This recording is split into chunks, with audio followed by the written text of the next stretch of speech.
Michael Savvides, VCFC. You're here, bro. I'm here, man. Thank you for having me. Hey, thank you. I love your accent. It makes me realize that the way I talk is not that interesting at all. Yeah, but you got to put yourself in my shoes. I might think what you're thinking with regards to your accent. Look, I'll be honest, I've gotten used to the American accent, I suppose. I've been here for 5 years, but I actually asked my wife this. I said to her, do you still like my accent? Because you would She's from here? She's from here. Oh, she's actually from the Ukraine, but she grew up Okay. here, right? But she has an American accent. And I said to her, you still like, does my accent still, because I know how it is. I've lived in the UK as well, so when you hear people with British accents, it's really beautiful. Yeah. And you tend to be drawn towards it. So I do find people that I meet the first time that still like they remind me, oh shit, I actually have an accent. I don't actually remember it, but yeah, no, it boded me well a lot throughout my life for sure. I think my wife would prefer if I did, because she watches those shows like Too Hot to Handle and Love Island. It's so crazy, man. My wife also watches that, dude, and she just always likes these dudes, buff dudes, and then all right, mate, and I'm like, I don't sound nothing like that or look nothing like that, man. It's funny because those kind of shows I would deem as like mind. I mean, I know it's very popular. I completely get it. I'm just speaking of those particular ones because so my wife works in emergency medicine. She's a physician. And she works the late shift, so she'll go to work at 8 p.m. and come home like at 6 a.m. So she'll naturally need to decompress when she comes home from work from quite a hectic night at the hospital. Those are the kind of shows she watches. But I would be naive to think that a lot of those guys on there she wouldn't find attractive. But at least I have a good accent. Yeah, for sure you do. I don't know. I don't like my accent, but it's all good. You know what's crazier? Most South Africans, when they hear themselves, like if I were to listen to this back, which I probably will, you absolutely hate the sound of your accent. It's so, for every South African will tell you that. Really? It's because we think it sounds horrible. Yeah. But it's like anything in life. Anything that sounds foreign to anyone is good. And obviously these things wear off. Like if you and I were to hang out every day, it'll eventually wear off. So that novelty won't stand. So I'll have to bring other value besides my accent. It sounds like you do still have a lot of value, man. I'm excited to dive into it. I gotta ask you. I saw the hat. I mentioned it earlier. 80/80. What made you get that hat? I had a feeling you would ask me this question because I actually know that you obviously focus on the cars when I was looking at your social media, but I didn't realize how far along you went with actually with the parts and stuff like that. I just thought you were a person that, what do they call them, gas heads, right? Yeah. I mean, they're pretty dominant on social media with the way they're doing these shorts where you can win the cars and stuff like that. And I'm a hat guy. I love hats, man. Oh, hell yeah. I love wearing hats, man. And it's always been my thing. And I mean, you got to be naive to think that I bought this hat just for the hat. They also had the competition to win a red Ferrari. Oh, I thought that could be pretty cool. And the intention was not for me to actually get the Ferrari and drive in it. The intention would be if I were to win that Ferrari to sell it and build something with it. Oh, really? Yeah. I'd maybe take it on a track once. Gotcha. Yeah. Yeah, it's one of my buddies' companies. So Yeah, some of the cars that they would give away, they would do the wide body kits on them, and they would use our hardware on the wide body. Yeah, because the cars that they're doing are absolutely insane, man. Insane. And you know what I like about them? Because there's a few guys doing what they're doing now. A lot of these guys that were building cars. I mean, because obviously talking about doing e-commerce prior to jumping on here, I think that's a massive access to market because the costs are significantly less if you're using these things. And you would think they're obviously doing these things not only from a marketing standpoint, but the cost of all the revenue that they're bringing in is effectively covering the cost of that vehicle, I would assume. It would have to, it's not a good business model. But again, you also can't sometimes put money on the marketing because the amount of click, I mean, I would never have known about this brand if it wasn't through social media. And I bought the cap. It's a really cool cap, man, and you can thank them from me if you are friends with them. But yeah, it was two things. But I mean, I've also bought like vests from them and shorts. They generally have nice stuff. Yeah, they do. I joined as well because I just got a weird feeling one day, and I was like, maybe if I if I buy this jacket, I could win this Lamborghini. And then do you start visualizing or start creating these affirmations in your head, like picturing yourself driving the Ferrari or whatever? Do it. That's what all the people that I watch their podcasts and such, they say you have to visualize it. So it's like, okay, I was visualizing it, and I think that's one skill that I do have, is I'm able to visualize things and make it come to life, whether it's a product, a drawing, whatever, a picture, a video, something. I can like picture the whole thing in my head and then make it come to life. So I was trying to do that. Well, how long were you planning on having a podcast for before you did it? I wanted to start podcasting probably like a year prior, and my sister Brandy, for Christmas, she actually bought me 2 mics, and so because she knew that I wanted to start podcasting, which was such a sweet gesture, but what happened is the mics, they weren't recognized on the computer as 2 separate mics. It was one or the other, so I couldn't podcast with that, so kind of went to the back burner. And then I was actually on a podcast. A buddy came to the shop and did a podcast with me and brought his whole setup in the backpack, and I was like, wow, that's all you need? He's like, yeah. So he gave me the list of everything to get, and then I got this stuff, and then I just started to go from there. But it was probably like at least a year, and when I decided to do it, I actually had the conversation with my wife, like, I want to do this, but I don't know if I should, because the equipment came out to maybe like $1,500,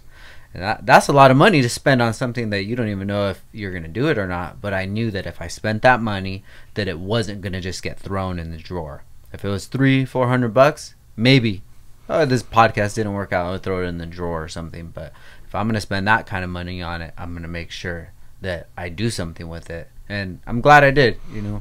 You touched on several things that I would love to discuss with you. Yeah, so the first thing is, you obviously manifested this, right? You had pictured it. So my point of bringing the manifestation up is that that's just how I think a lot of people that have won those cars on this very competition that they have all the time would have at one point visualized themselves, and that affirmation would have come to fruition for them. Mm-hmm. But I think talking about the natural hurdles or barriers that we set in front of ourselves to start a podcast, for example. I know this because I had a friend back in South Africa. I was living here. The time zone between South Africa and Los Angeles is 10 hours in the winter and 9 hours in the summer. So it's currently 9 hours. So it makes it very difficult to have meetings, calls, or run businesses there. And we'll get into that, which is what led me down a very unique path in my life, which focused on my health. But we were adamant during the pandemic of starting a podcast, because naturally, like you were saying to me, is the conversations you have with your friends, you feel like people would want to hear them. Whether you're right or you're wrong, no one's opinion matters but yours. Because Joe Rogan had the same thing. He just wanted to have cool conversations with his comic friends, and look where it is now. He's a legend.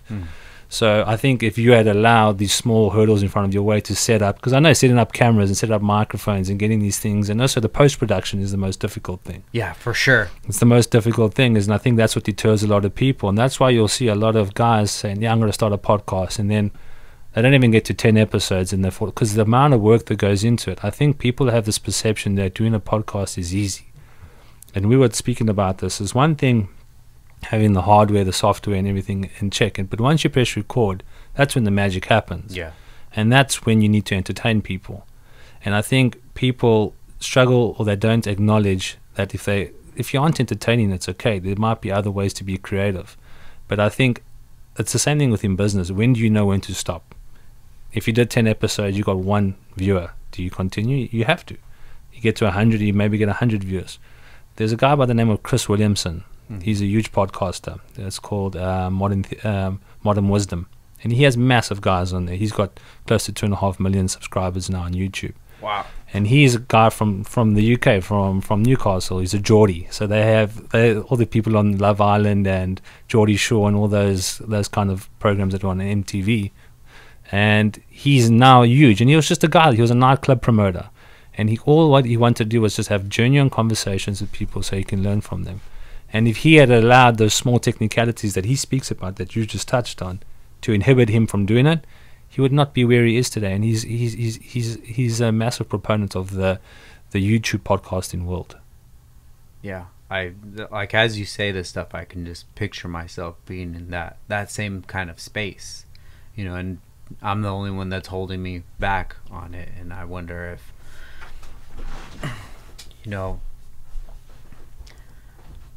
I know it will get there if I want it to get there, but I don't know. I think I'm leaning a lot more towards pushing it in that direction and having these conversations, because there's so much value in these conversations, no matter who the guest is, no matter if you're into whatever they do or whatever they provide.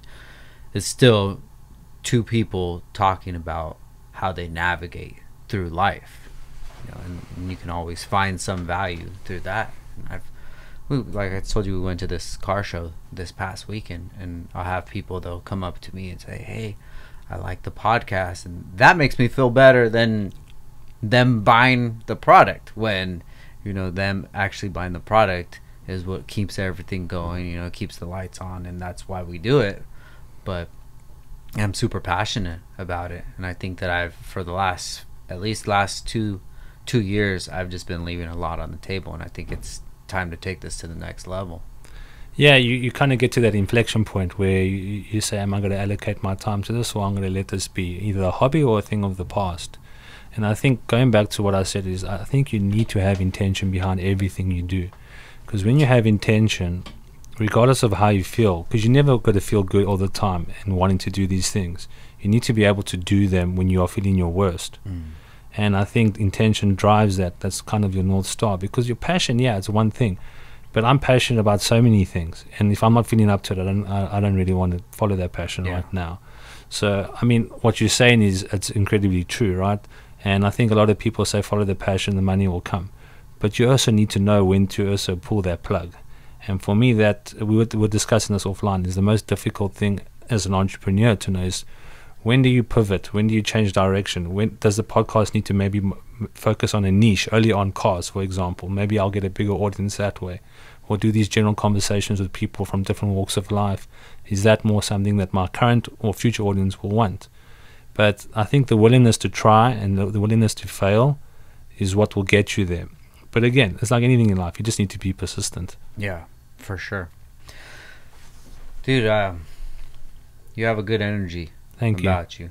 I'm excited about this combo. So before we get any further into this, can we just give a quick breakdown of who you are and what you're currently working on? Yeah, sure. So, as I mentioned, I think it's come across quite apparent through my accent. I'm from South Africa, but I like to call myself, or put myself in the category of being an entrepreneur. And I think that this is one thing that I'd always envisioned myself to do, because I grew up in the age when we had Steve Jobs, Mark Zuckerberg doing Facebook, Apple, all these successful entrepreneurs, and of course Elon Musk from South Africa, all these guys that I wouldn't say I'm trying to emulate, but you use them as inspiration to follow your own path. But so what I'm currently doing now, I'm focused on two things at the moment, and of course the main thing why I'm here today is to talk about Ventura County FC, which is the professional soccer club that I had invested in. And my biotech company is what I do with my day-to-day. It's called Imagine Biotech. And we'll get into why that's quite a unique story. And Imagine Biotech, what we effectively do is we test the hypotheses of a proposed drug candidate. So if you're looking to invest in a new drug therapeutic, if you're a venture capital firm or a family office or even a founder of a startup that's trying to raise capital for a new drug therapeutic in the biotech space, we do due diligence on that, running crazy cool models using AI and machine learning. It's been around for a while. It's not just jumping on this AI bandwagon that everyone's doing. It's very sophisticated work. I don't do the work myself. I have computational biologists that do it. They're very far few in between. So my greatest skill set is bringing people together and connecting the dots. So what I've effectively done there is I've brought a group of highly ambitious experts in different walks of life when it comes to the different phases of drug development, from ideation to FDA approval. And we kind of do our due diligence process for investors to either avoid risk for them, avoid them allocating significant amount of money towards a project where we can determine it will fail early on. And also, a lot of in drug therapeutics, there's a lot of animal testing that still gets undertaken, and we're trying to provide alternatives to that using these new technologies. Got you. So that's me in a nutshell, what I'm doing right now. That's a lot. I love it, man. I love it. I love working. I love working, and I think being an entrepreneur, everyone likes to talk about like work-life balance, and I mean, I work most days. I mean, being an entrepreneur, it's a very lonely journey, right? Even if you have a team that you're working with, it's a very lonely journey because no one really understands what you're trying to do. Like for me, a perfect Friday night is me sitting at home in my office and doing some work. Obviously, when my wife's at work, when she's not at work, we're together. But I just love working. I love challenging myself, and when we get into my prior experience and why I'm doing what I'm doing, you'll learn that I've been able to transition incredibly different industries. I'm an engineer by profession, and in construction I was working initially. Then I moved into data analytics, and I moved into shipping and logistics, then warehousing, doing automation in warehousing, and then I went into laboratories, and then eventually I ended up in biotech and now in professional soccer. So very unique background. That's definitely I'll have to unpack. What do you find is the common denominator in you being able to jump from all these professions?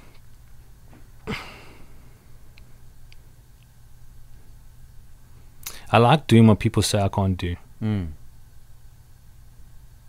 I like taking the path that no one is willing to take. And I think it's driven by, I wouldn't say, look, ambition is obvious. I think any successful entrepreneur needs to be ambitious, but it's a curiosity, wanting to learn new things. And the thing is that I've also had to come to terms with is this, and there's several books that speak to this, and several entrepreneurs like Peter Thiel and a lot of these guys that have written books of the importance of focusing on one thing. And I fully comprehend that, and I understand it's important. But I feel like if you are heavily engrossed in your projects and you apply all your time to that, you can get it done. So if you were to ask me what my schedule looks like, I'm working all the time. And I'm completely okay with that. I love it. Like if I go on vacation, after 3 days, I'm already going mad. I'm like, I need to be doing something. And the last thing I'll say to that question is that I just love to build cool shit. Yeah. So what is your earliest memory of somebody saying that you couldn't do something and you were able to do it?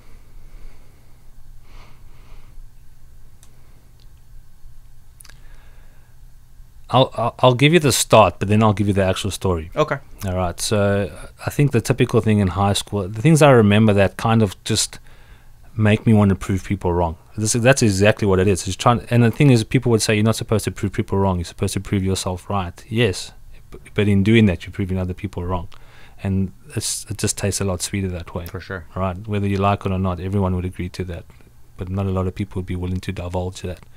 So I mean, I remember when I finished high school in South Africa, and that's everyone's excited, they're getting accepted into the various universities and stuff like that. But in that final year of high school, and I was a decent student, I mean, I was like probably a C student, and I wasn't like an A student, but I was so focused in my final year of school. The final year in South Africa is called matric, your 12th year, and I was how do you say that? Matric. Matric? Yeah, matric. Yeah, matriculation is basically. Okay. The definition stems from that, but it's your final year of high school before you go to university.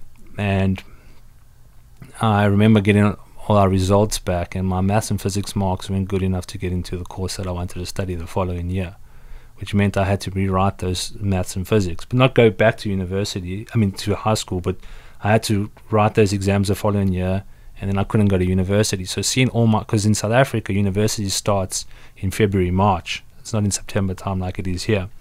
So everyone's going to university, and I'm this guy sitting at home. And I'll never forget what my dad said to me. We were telling everyone you're going to university, and it was heart-wrenching for me, because I was like, I'm telling these guys that I can do something, and they're putting their neck on the line, and I'm disappointing them. And that was kind of the first trigger for me. And I said to myself that time, I still remembered where I was when it happened.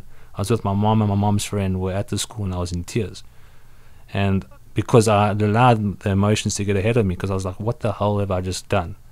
And obviously, when you look at it in hindsight, it's the best thing that ever happened to me. But in that very moment, your world is completely collapsing in on you, right?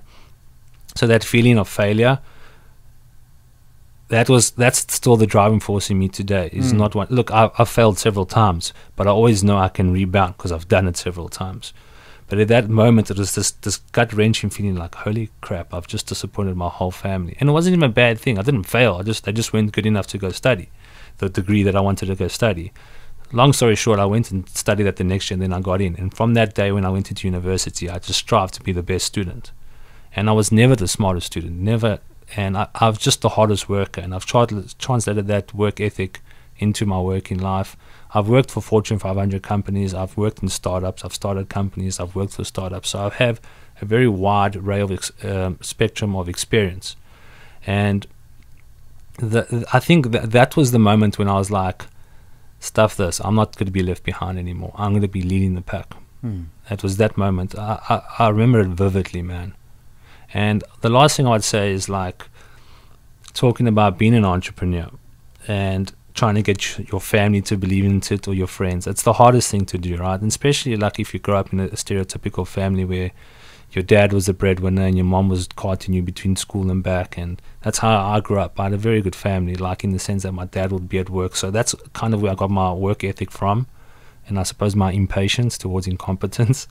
But I'm a very empathetic and compassionate person, and that's from my mom. And that's kind of how I lead my businesses. I don't like to lead with a hard iron fist and stuff like that, but you do find at times you may need to, else people will walk over you.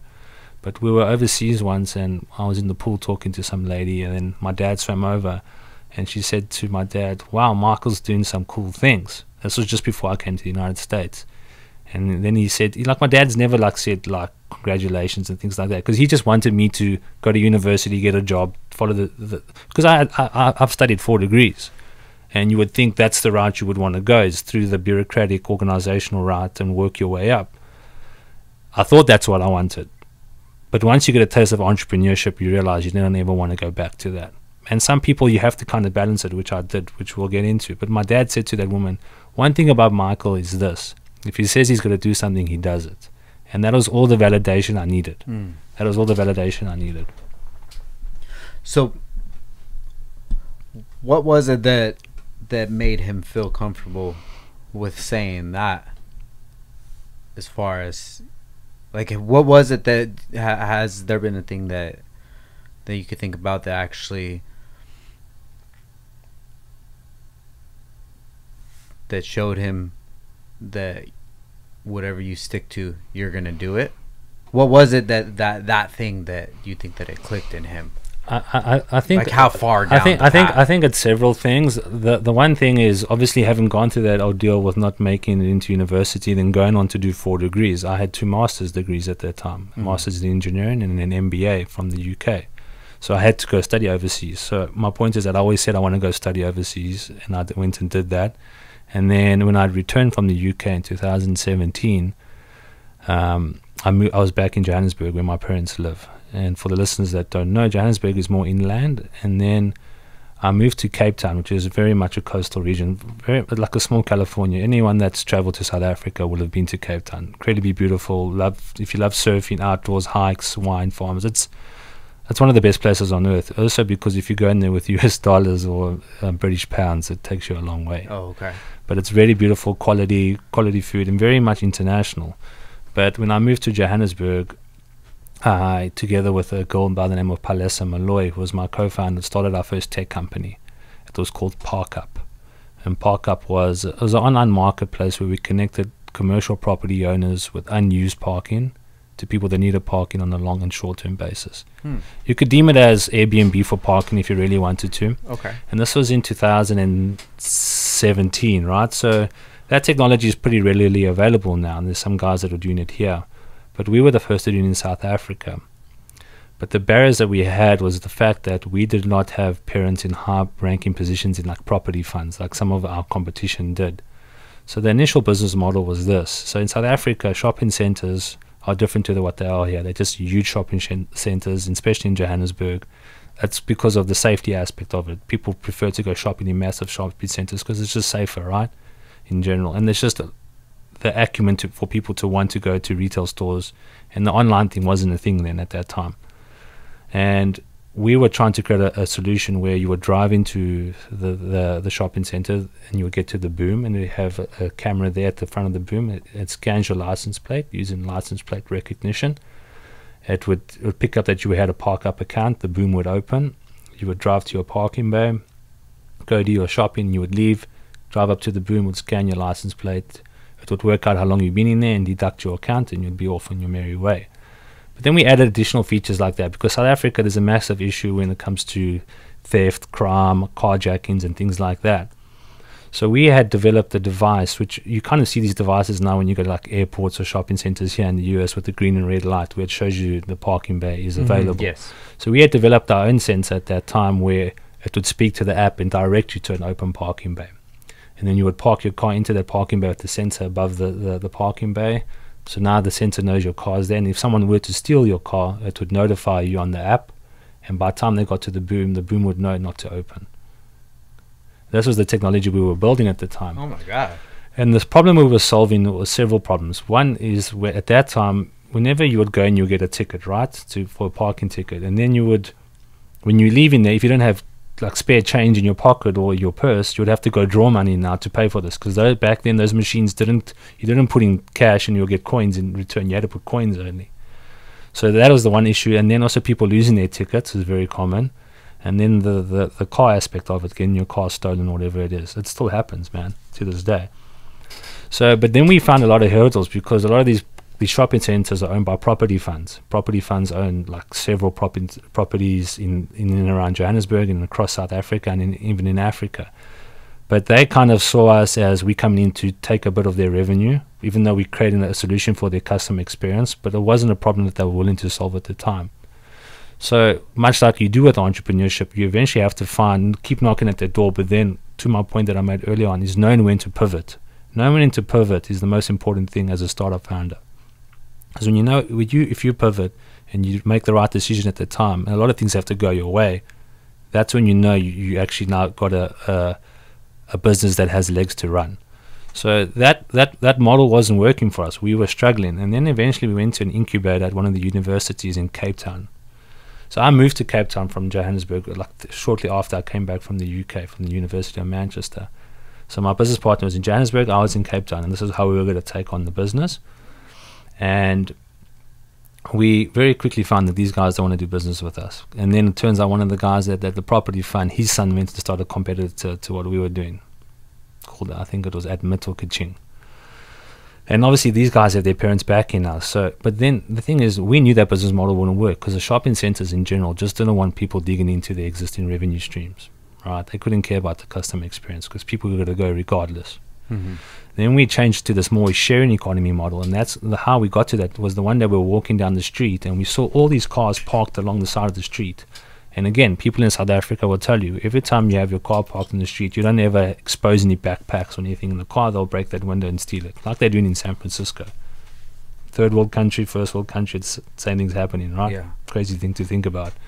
But anyway, we saw these cars, and then when you look beyond the fence that was next to the cars, there was this massive parking lot that was completely open.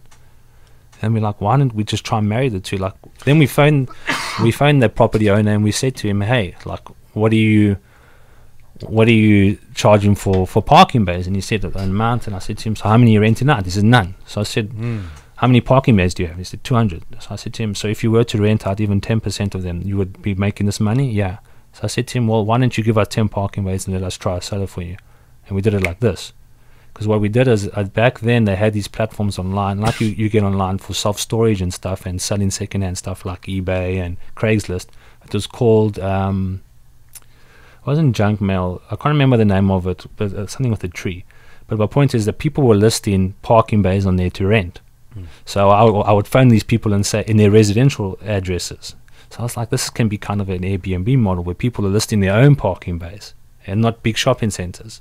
And eventually that worked. So people started listing their parking bays at home, a spare parking bay that they want to rent out, like you would rent a spare room at your home, and people would rent out the parking bays. So let me ask you, so the parking, they could just drive in from the street, or so if you had a, so this is another issue that we ran into with dealing with one person, because you're dealing with one person and they have one car right at home. In South Africa, because security is a massive issue, you would have to arrange with that person, so it had to be on a long-term basis, at least month to month, so you build that relationship with the person. Daily wouldn't work, of course, because you're not going to just let random people come in.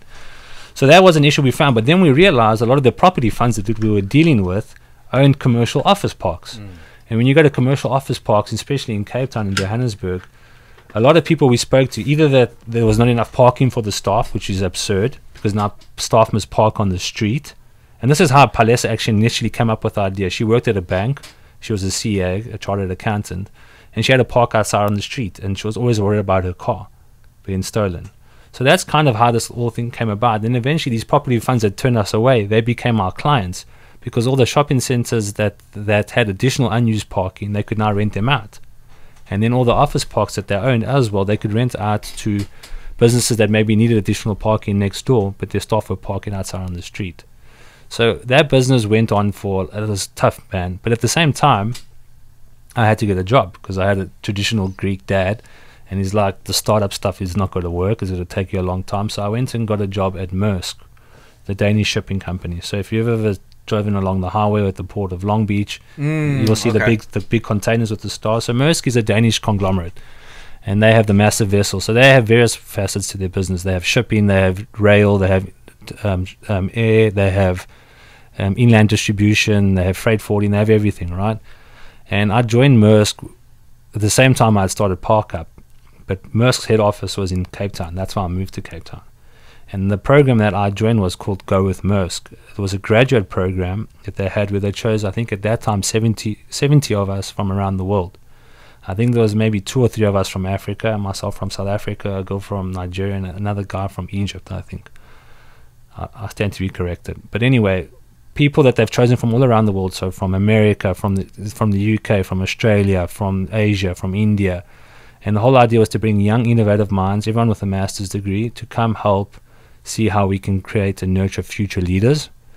And every 3 to 4 months we would be in different locations with this group of people through a program. So the first program was in Shanghai, China for 2.5 weeks. It was absolutely insane. It was absolutely insane. It was absolutely insane, because now I'm there with 70 other guys and girls from all around the world, all young, all ambitious, and now you're competing, right? Because you're all trying to see who's going to be the best in this group of people. So we did, and the course was run by the Haas Business School, UC Berkeley, by our professor. His name was Andrew Isaacs. And every time we would meet, every 4, 5, 6 months in different countries, we would go through the program and would work with different business units within Maersk. So we'd work with Maersk in China, then Maersk. We went to Nairobi, Kenya. We went to San Francisco, and you end off the program in Copenhagen, which is where their head office is in Denmark. So you do 2 years in your home country, and every few months you're traveling with the group, and at the end you do your expatriation, which allows you to go travel abroad, which is what brought me here. But now I was doing ParkUp at the same time as that. So I've always been able to do 2 things at once. And at that time I didn't think I was as effective as I am now when I do 2 things at once, because I learned from that. And it's not something that I would encourage people to do. It's like you need to focus on one thing and become successful at that before you branch out. And it goes back to my point. I just like to do things that people tell me I can't do. Before we go any further, you have this career that would be plenty for a person. Plus you're doing your startup. Let's get to that. How are you able to manage both of those things? I think first of all, having a good team. Like a ParkUp, we had a good team. We had a good team of founders, and like it was kind of, look, I could have been a better co-founder. I think I could have applied more time, but at that time I didn't realize that I could balance my efforts out. I just moved to a new state, essentially in South Africa, having just come back from the UK, and I was excited about it, and I kind of put ParkUp on the back burner whilst working with Maersk, because it's easy. You're working for a company, they're paying you a salary, you're traveling the world, it's amazing. And then I would go through these peaks and troughs with ParkUp, where I was very involved in not as involved. But then eventually I realized that especially when I moved here, we eventually sold the company to a property fund in South Africa in 2020, at the end of 2021. And Palesa was very much involved in that, because I had kind of taken a step back because it just became impossible to run the company from here because of the time zone difference. So just going back to Maersk, so I worked 2 years in Cape Town whilst running Park Up, and how I did it is just a little sleep, man, just 4 or 5 hours of sleep, man. I mean, I was in my 20s, so it was pretty easy to do, right?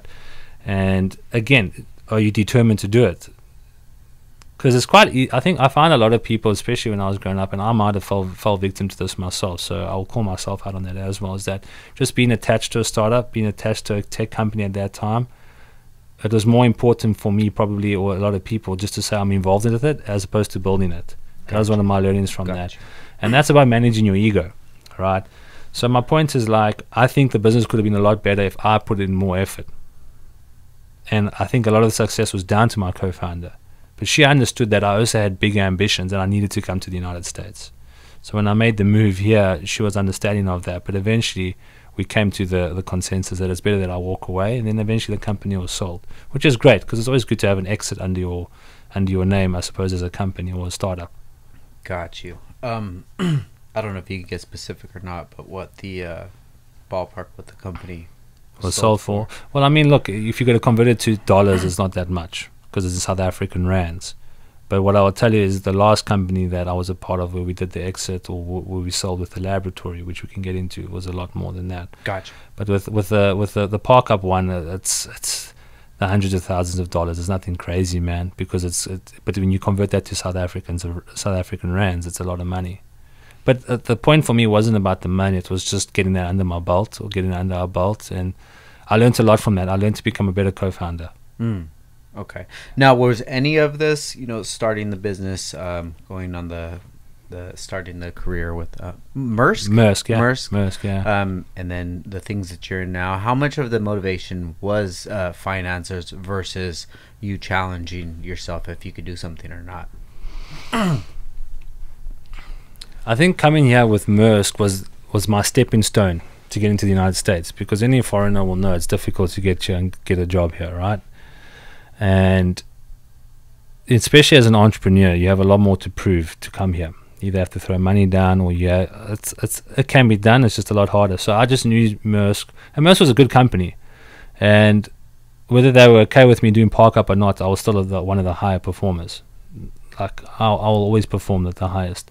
And then when I came here, it's obviously a great opportunity. Now I'm in the United States, I'm in California, it's a dream. I manifested that, no doubt. I always knew I was going to come here. It's just a matter of how.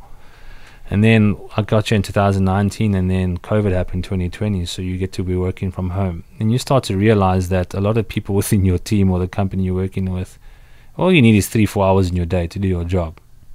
And that's when I learned I have the capacity to do more things. And eventually we went on to do the laboratory. But it's just, to answer your question, going back, you just have to be dedicated. Like you need to say to your friends, no, I'm not going out this Friday night. I'm not going out this Saturday. I'm working. Yeah. And you got to be ridiculed. Oh, what are you doing now? It's stupid. You're doing a podcast. You got 10 followers. Yeah. But whose opinion matters the most? For sure. What about this internally, personally, holding it all together when you have, I could just imagine having, emails or things coming in from your business and then from your job, all of that piling up. Like, how would you deal with that at the time? It's tough, because I think if you're not mature, you'll handle things the wrong way. And I'll get into that. So also now I'm having two things going on. I'm in a new country. There's a pandemic going on. Park Up's gone now, and I'm looking for my next thing. So you came about 2019? 2019, right? Okay. And then I left Park Up towards the end of 2020. Okay. And in 2021, the company was sold. But in 2020, when the pandemic happened, everyone started working from home from March, right? And then somewhere down the line, the pandemic, obviously at that time it was taking incredibly long to get your results for your test, your COVID test, right? It was taking 6, 7, 8 days at that time when the pandemic started. So there was these guys that started this company. It was a COVID testing company that did very well, and eventually they wanted to do laboratory diagnostics, because what happens is when you went to a testing site, they would swab your nose and then they'd go to a laboratory. But at that time, the laboratories were inundated with samples, because if you didn't have a laboratory set up already, all the laboratories that were in place just were at capacity. So these guys kind of identified an opportunity in the market, and then they knew that I could scale companies. So I was working with Maersk. Mm-hmm. Then we decided we got to start the COVID laboratory company. And the thing is, going back to what I did with Parkup, I worked for Maersk and I was doing something else, because I always knew that I needed to get out of this corporate hierarchical world, because Maersk was great to me, don't get me wrong. They were the best thing that ever happened to me. They gave me everything. I learned a lot from them. But I think as an entrepreneur, you eventually know you've reached your ceiling. And like, yes, I can go progress and kiss people's asses to get to the top, and there's nothing wrong with that, but it's just not me. Yeah, I want to build stuff. I want to build stuff, call it my own, and I want to do things that people say I cannot do.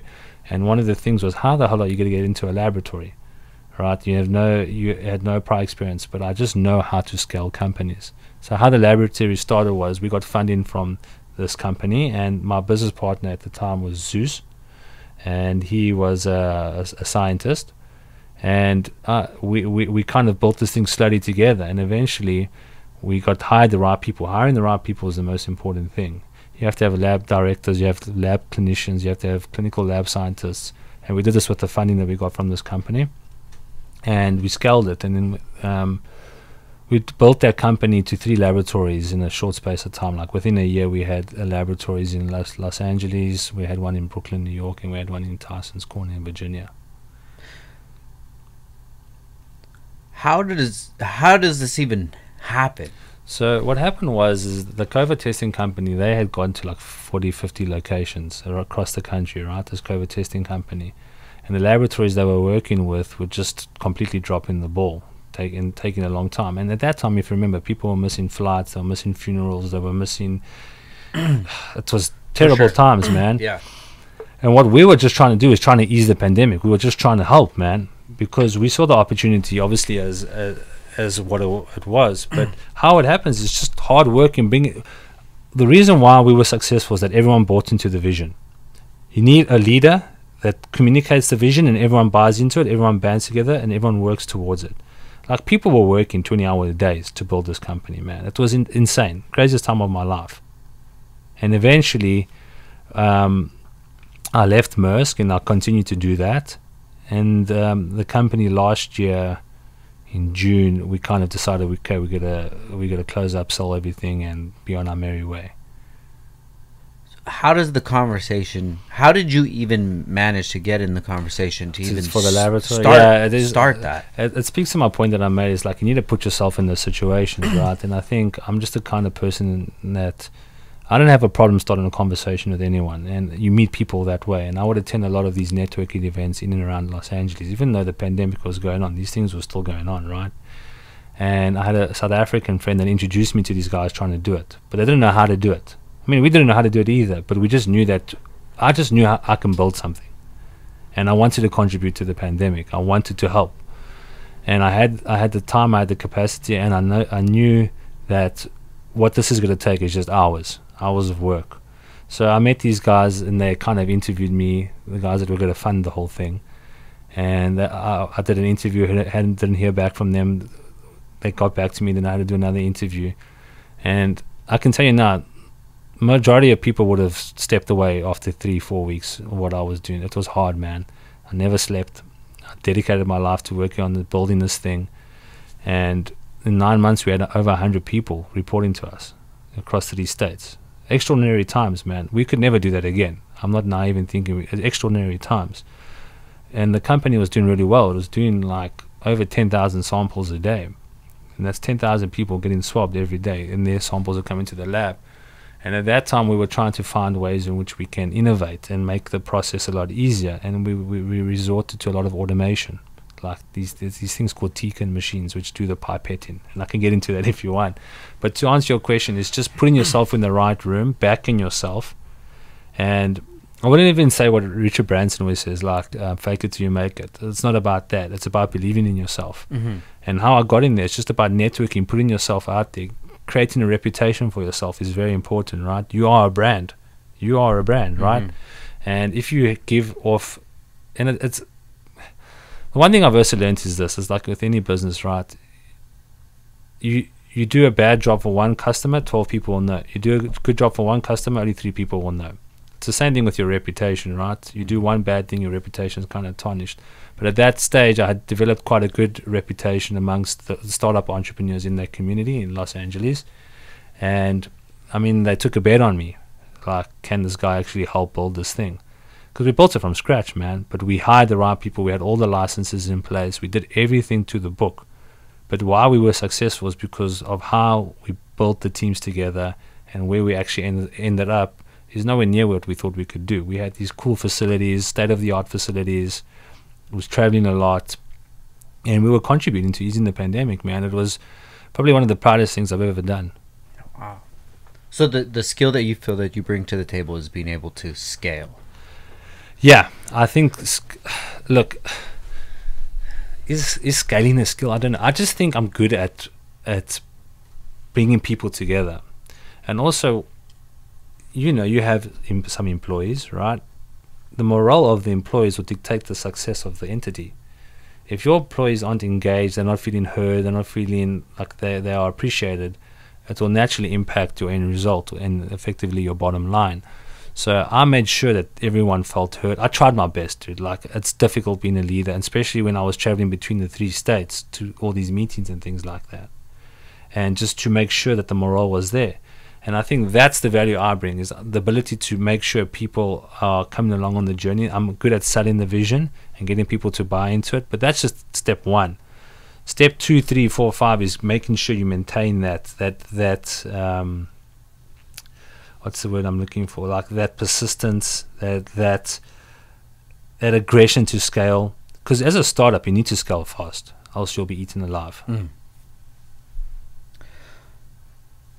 So what was it about this opportunity that attracted you and made you want to take this one? Because I can imagine that you're part of so many other different conversations. Yeah, you get a lot of opportunities, I think, when you're in this world. Sorry. You can just move it. Yeah. Yeah, I think you get a lot of opportunities. What made me choose this one is, I think, because no one knew at the time what this whole pandemic thing was, right? Even a year in, it was still like all up in the air. And I just felt like I'm just an opportunist. I wanted to take advantage of this opportunity because I just had this inkling feeling that this is my ticket to the next step in my journey as an entrepreneur. And going back to what I was saying is, like, I'm eventually got into an O1 visa, which is individuals with extraordinary ability, and I got a business one, and that allowed me to go completely out on my own and not be reliant on working for a corporate anymore. And I think it was also just a cool environment, man. It's insane to see just a bunch of people working towards a common goal, giving up their time with their families, with their friends, with their significant others. We just felt like we were building something that was worthwhile. And when you see it in other people, and as a leader, you also need to be now leading from the front and showing people that regardless of how you're feeling, you need to get to it. So, like, I'm not the kind of person that will shy away from any manual labor and stuff. Like, if there was issues at the laboratory, I'd be the first to go there, regardless of what time it was, because we would sometimes run at 24 hours. And sometimes there's women in the lab and they're scared to come out. It's Los Angeles, there's homeless people running around. I would sometimes come and just make sure they got home safely. Or if a window broke or a lock broke, who would change it? I would change it, because I wanted to show them that there's no levels to this. We're all on the same level. We're all building towards the same thing. And I generally feel like I had good relationships with our staff, and I really feel like I feel like I had an impact on their lives, especially when we walked away, like, and we had sold up everything. And I tried to find most of the staff jobs before we left. Wow. And some of them got the job, some of them went on to find other jobs. But I just think that was like the last token of my appreciation for some of them. And then we also went one step further. A lot of the stuff that we didn't need anymore that we could sell off. And I mean, some of the company was bought by another company.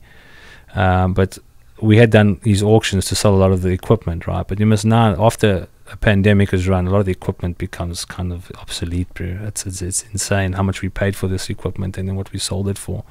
But when we sold it, we sold it through these laboratory auctions, and the proceeds from that I distributed amongst all the staff that were remaining, the core staff.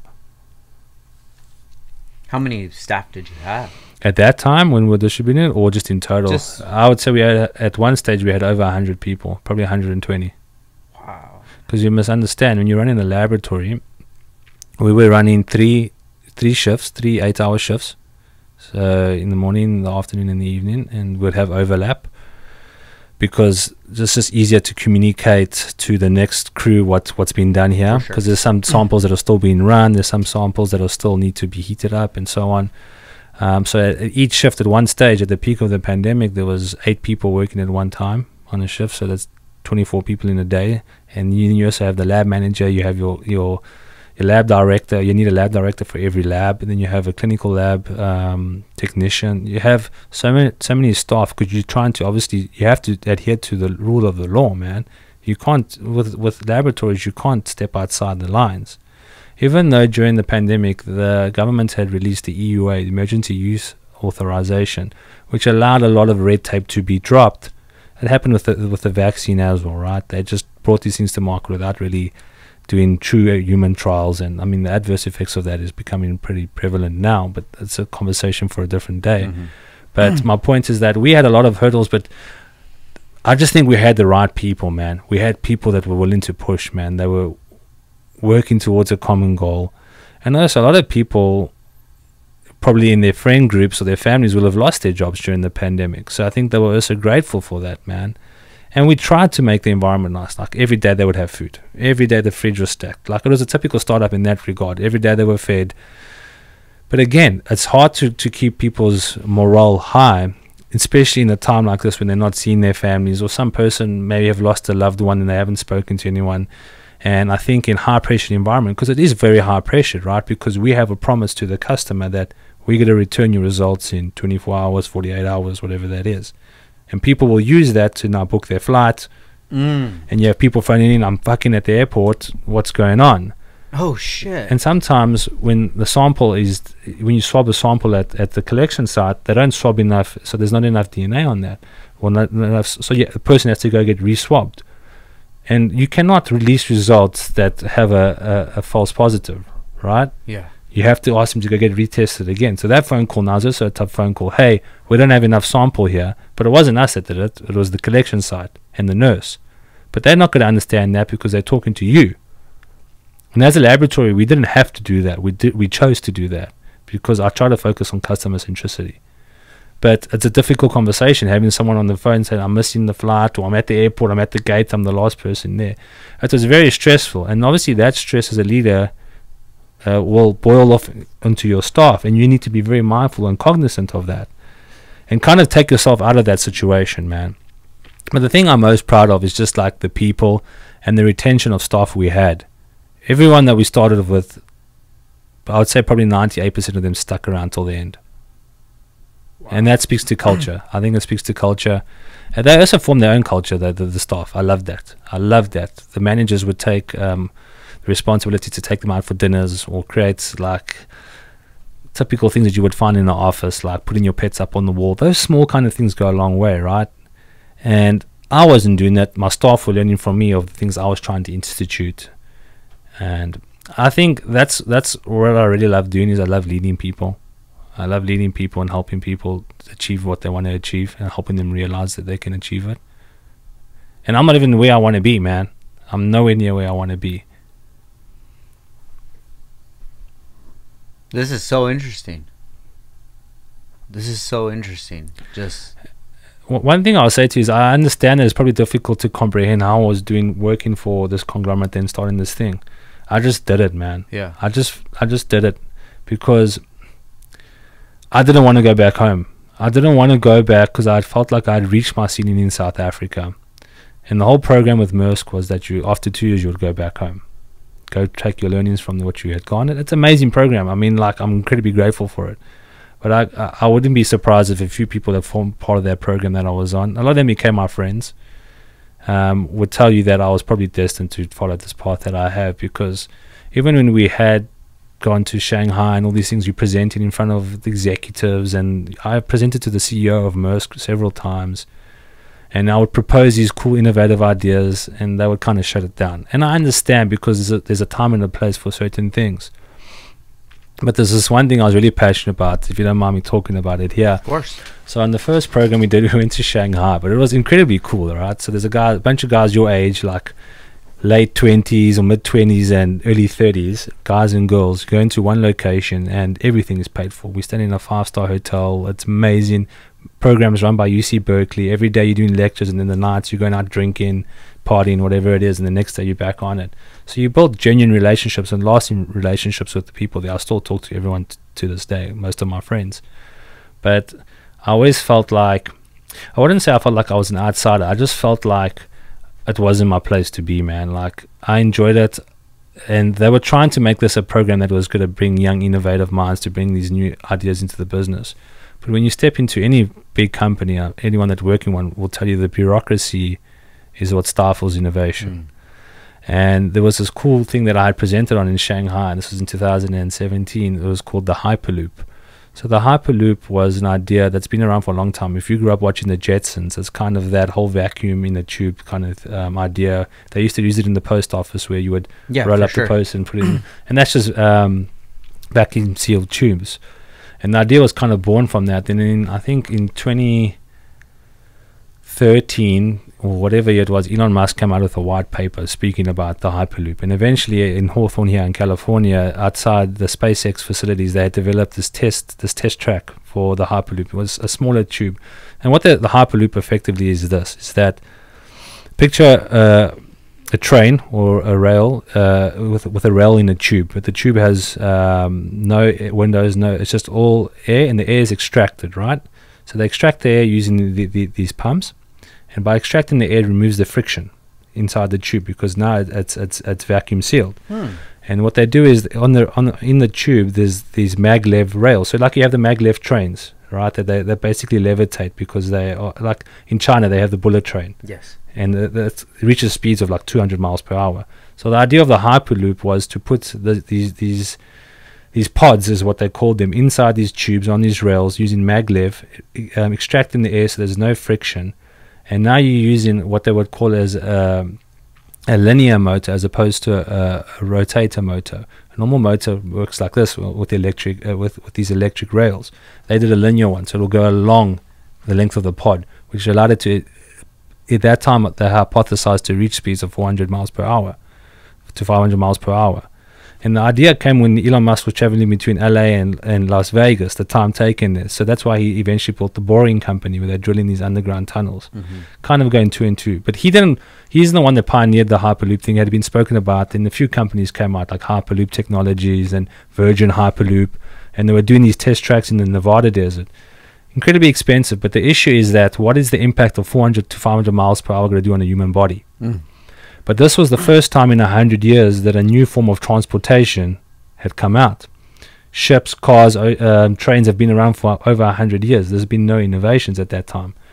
So my thought was, okay, all of those other innovations, the first thing that they did, well, they first tried to do, like a vehicle, a car, a plane, was to transport people, right?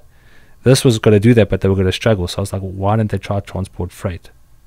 And that's when I thought Maersk could take advantage of these things by having... So the way it works is a vessel will come in, it will go to the port, they'll have those cranes at the port that take the container off, goes onto a truck, it either goes to a stack in the port, and then that container will eventually get picked up by an inland truck, and they'll take it to a distribution center or whatever that may be. So the big issue at ports is the congestion going into the ports, the time taken. And I was kind of thinking that they could do these ports that are a man-made island, drop these containers into these pods and shoot them to an inland distribution center. It avoids all the congestion. Yes, it's a lot of the pie-in-the-sky stuff, but they're doing that stuff now in Dubai, man.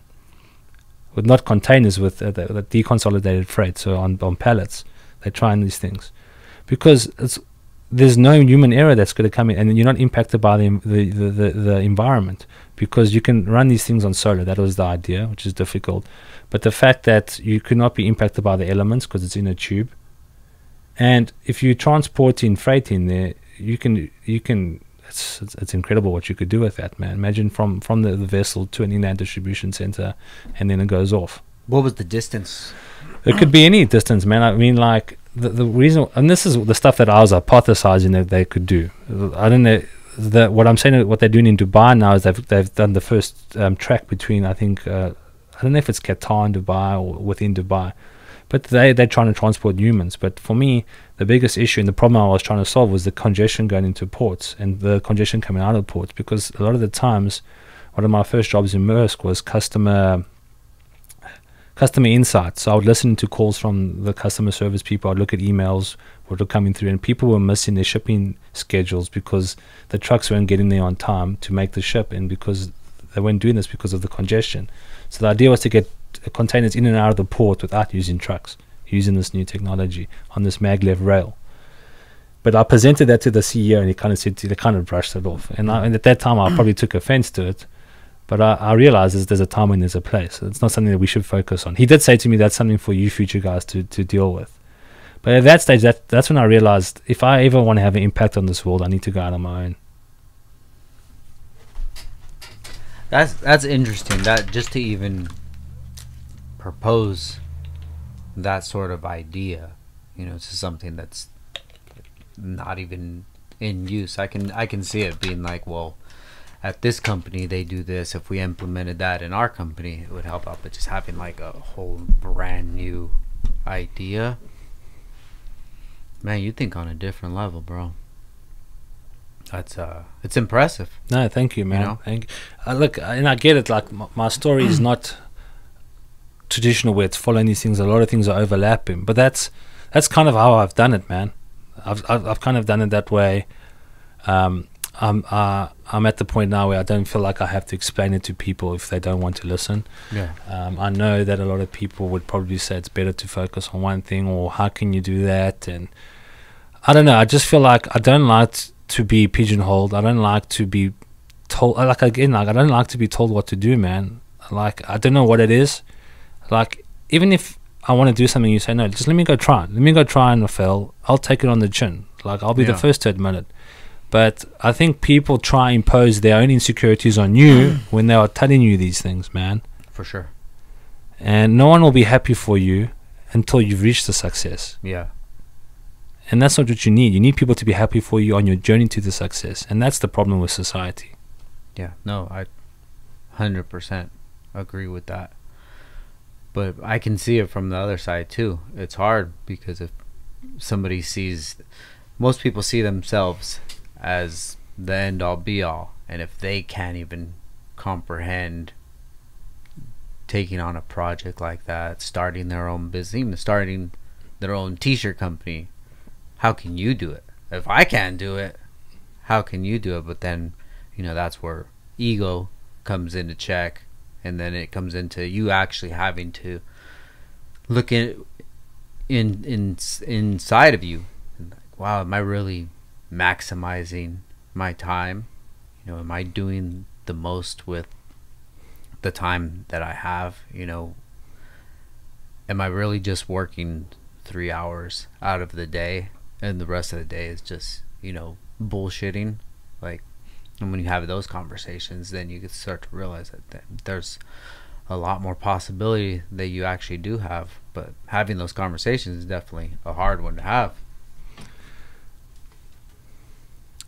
Yeah, you touched on something now that I'd love to dive into. But one thing I just want to make sure before we move on is that there's nothing wrong with going to work for a company or working your way up the ladder. It's just you need to be honest with yourself. If you feel like you can't go start a company, then don't. But if you feel like you want to, you don't know how, listening to these kind of conversations and other podcasts is probably going to help you get there. But you'll have to eventually get to the point where you have to dive in and be willing to take that risk.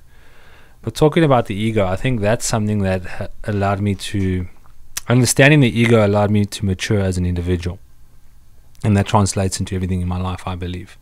There was a book that I read called The Power of Now by Eckhart Tolle. I'm sure a lot of people that are listening to this will have read the book. I don't know if you have. Yeah.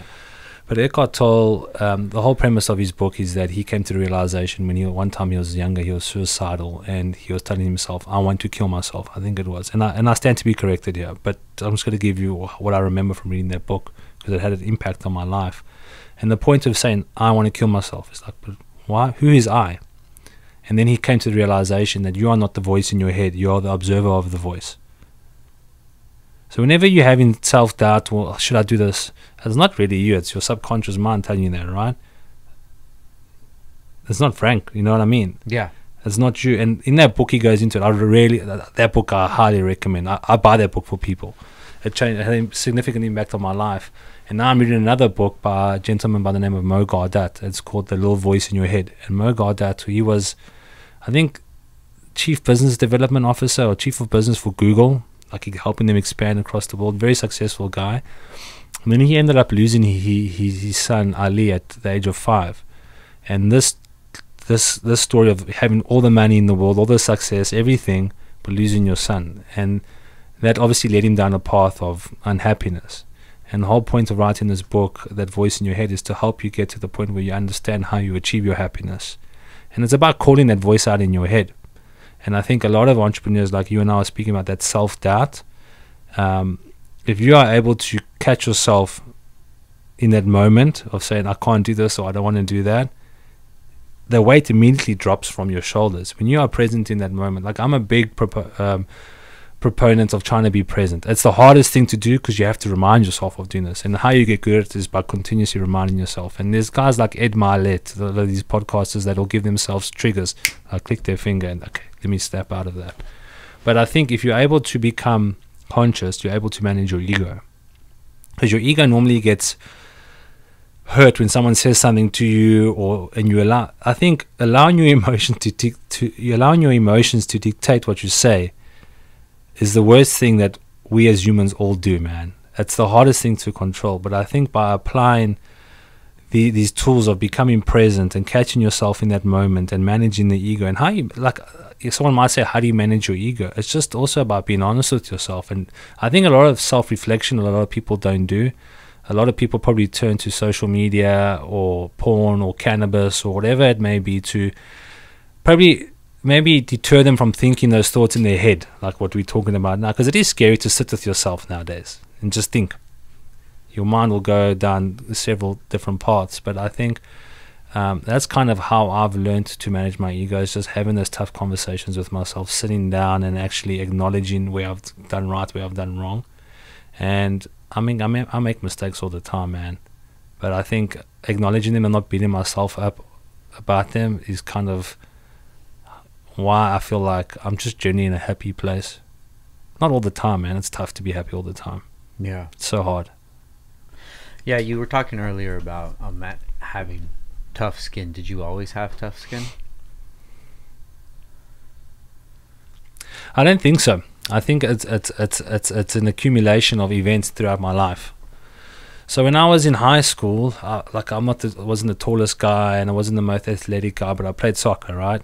And I just wasn't the best at it. And by virtue of that, you already have this impression of yourself, right? Because you're comparing yourself to your friends and things like that. And then the university thing happened, and then that's also why I decided to get into the gym and stuff. I wanted to feel good and look good because I knew that good things will come from that. But I think growing up in South Africa is also very unique, right? And especially in Johannesburg. So Johannesburg is inherently a violent and dangerous place. Like you all know someone that's been hijacked or held up or mugged or burgled at least one time in their life. And I think that kind of hardens you up to certain things.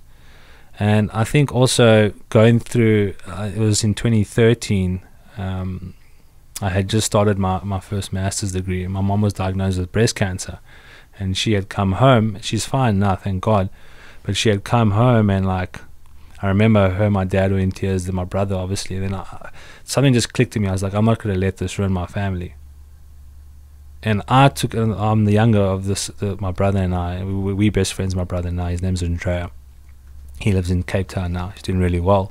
But at that time, I was the younger one, and I had just started my master's. So I was like, I'm not going to let this ruin my family. So my mom had to go through the whole traditional chemotherapy and radiation and that whole period over a year. And it was at that time, one of the most important years in my life. But it became less important because I looked at the health of my mom. But she will tell you to this day, if you speak to her, she's like, I hope to get through it because I treated her like there was nothing wrong with her. I acted as if she lost her hair. She was clearly sick. But I treated her like there was nothing wrong with her.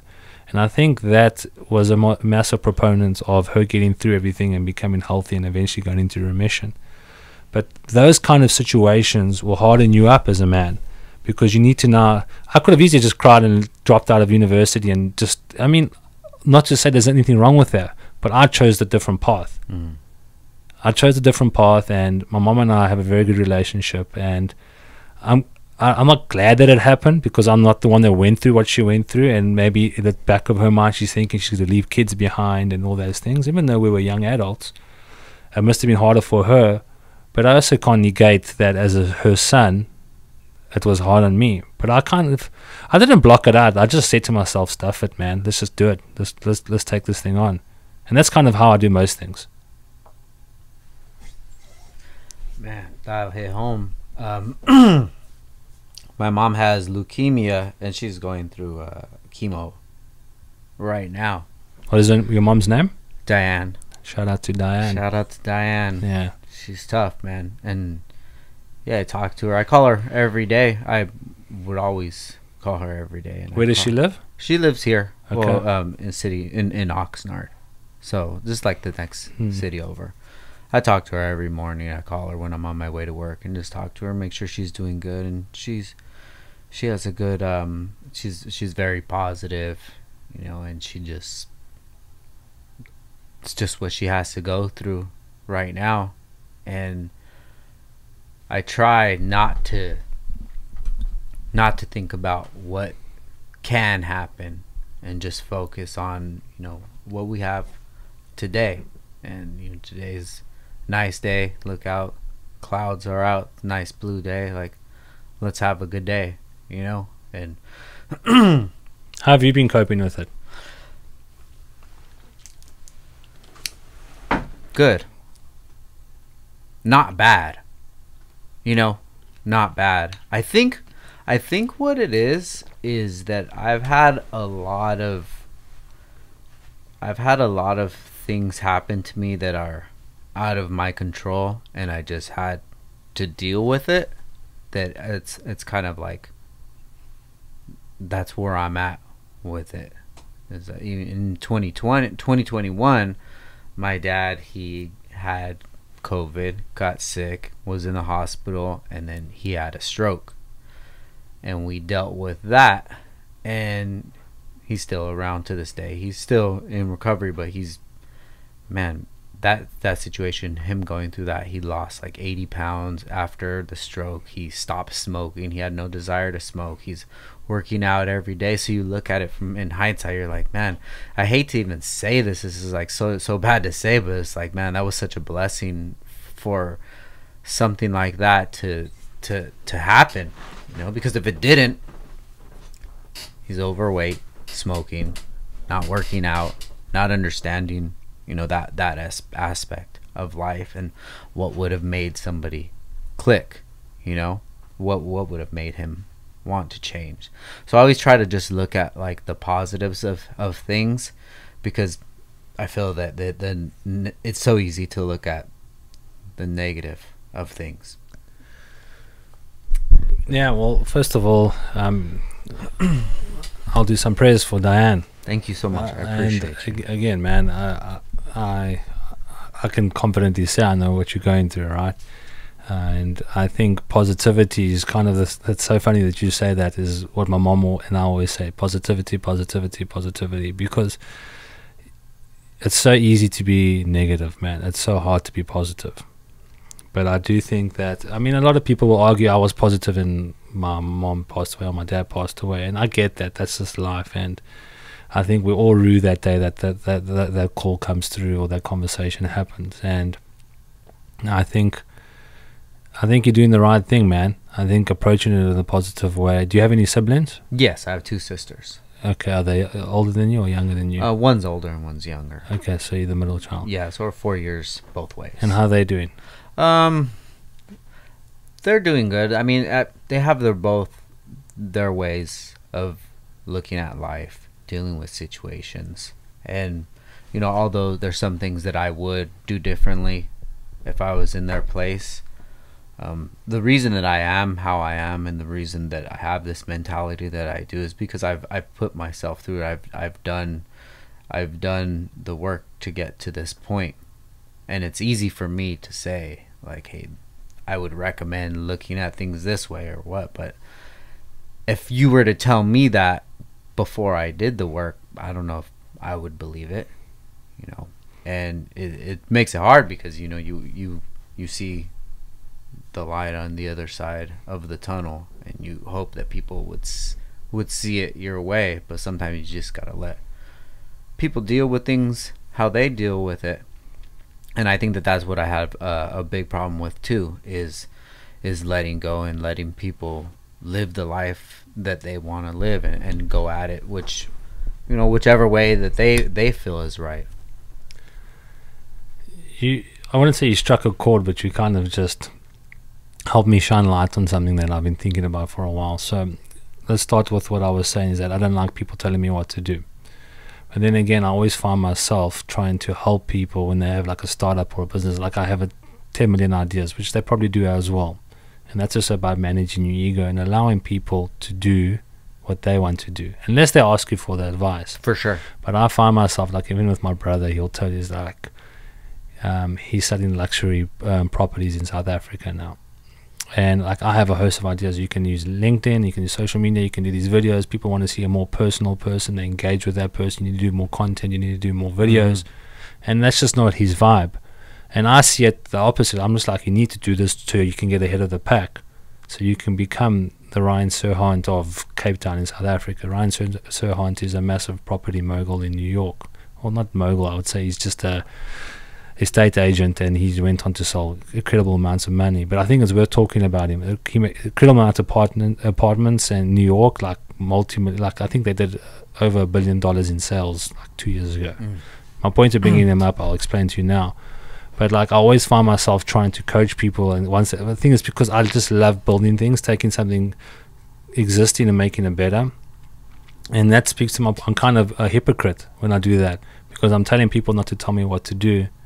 But I'm trying to tell, like my brother, for example, I think you should do it this way. And the thing is, I say that because I feel like people, not him, and I think people in general don't reach their full potential. And it's not because they don't want to. They don't either know how to do it, or they're allowing self-doubt or the opinions of others to dictate that. We spoke about that. But that made me realize now is that like I'm quite firm on not being told what to do. Like obviously I appreciate input and feedback and stuff, but if I say I'm going to do something, there's no way you're going to convince me other way. Let me just try to do it. Because you know why I have that opinion? It's because I've done it in the past, and when I followed other people's opinions, it felt far worse when I failed. At least if I fail and it's on my own accord, yeah, for sure, I only have one person to blame, and I prefer it that way.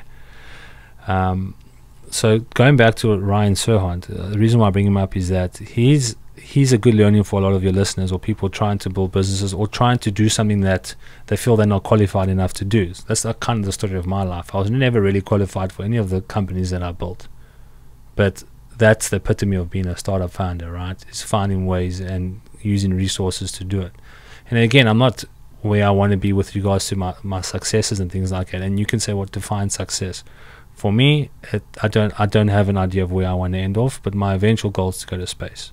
If you look at my Instagram account, it says there, obviously my name, Michael Savvides, LA, and it says South Africa on a mission to go to space. Like the actual. Yeah, I'll show you. Where's my phone? Let me just grab it. So, the reason why I show you this is because this is talking about manifestations, right? Yeah. I've had it in my Instagram bio for the last probably 8 years. Oh shit! Yeah. So what do you mean by space? I want to go to space, man. Let's manifest it right now. Like what is your idea? Like, are you in a rocket? Yeah. So I want to get in a rocket. I want to go to space, and I can tell you why I want to do that and how I'm going to do that.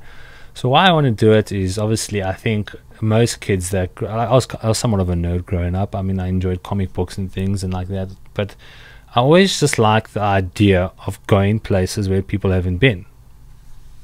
And that's kind of what I've just always wanted to, like a lot of people say to me, why do you want to go to space? It's just black. But I'm just like, I just want to go see it. I want to go see it for my own eyes, and then I can make my own judgment if this is worthwhile or not.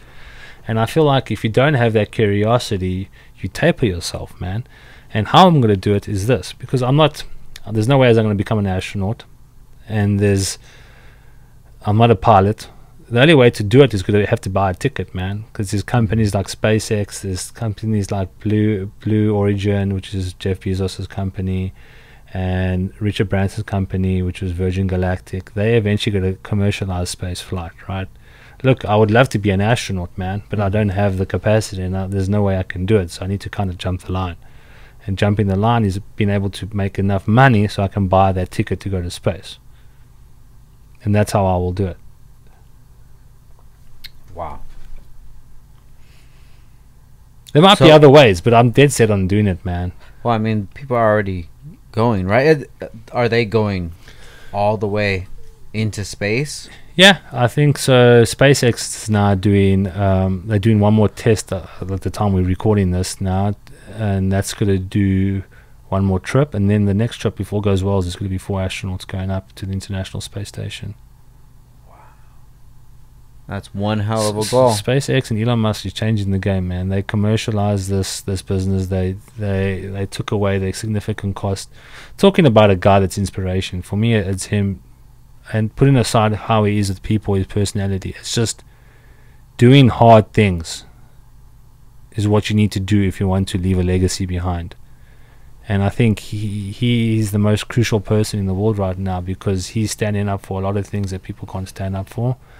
And I think a company like what he's done now is commercializing spaceflight. Like they're NASA's biggest customer, or NASA's their biggest customer, should I say? Mm-hmm.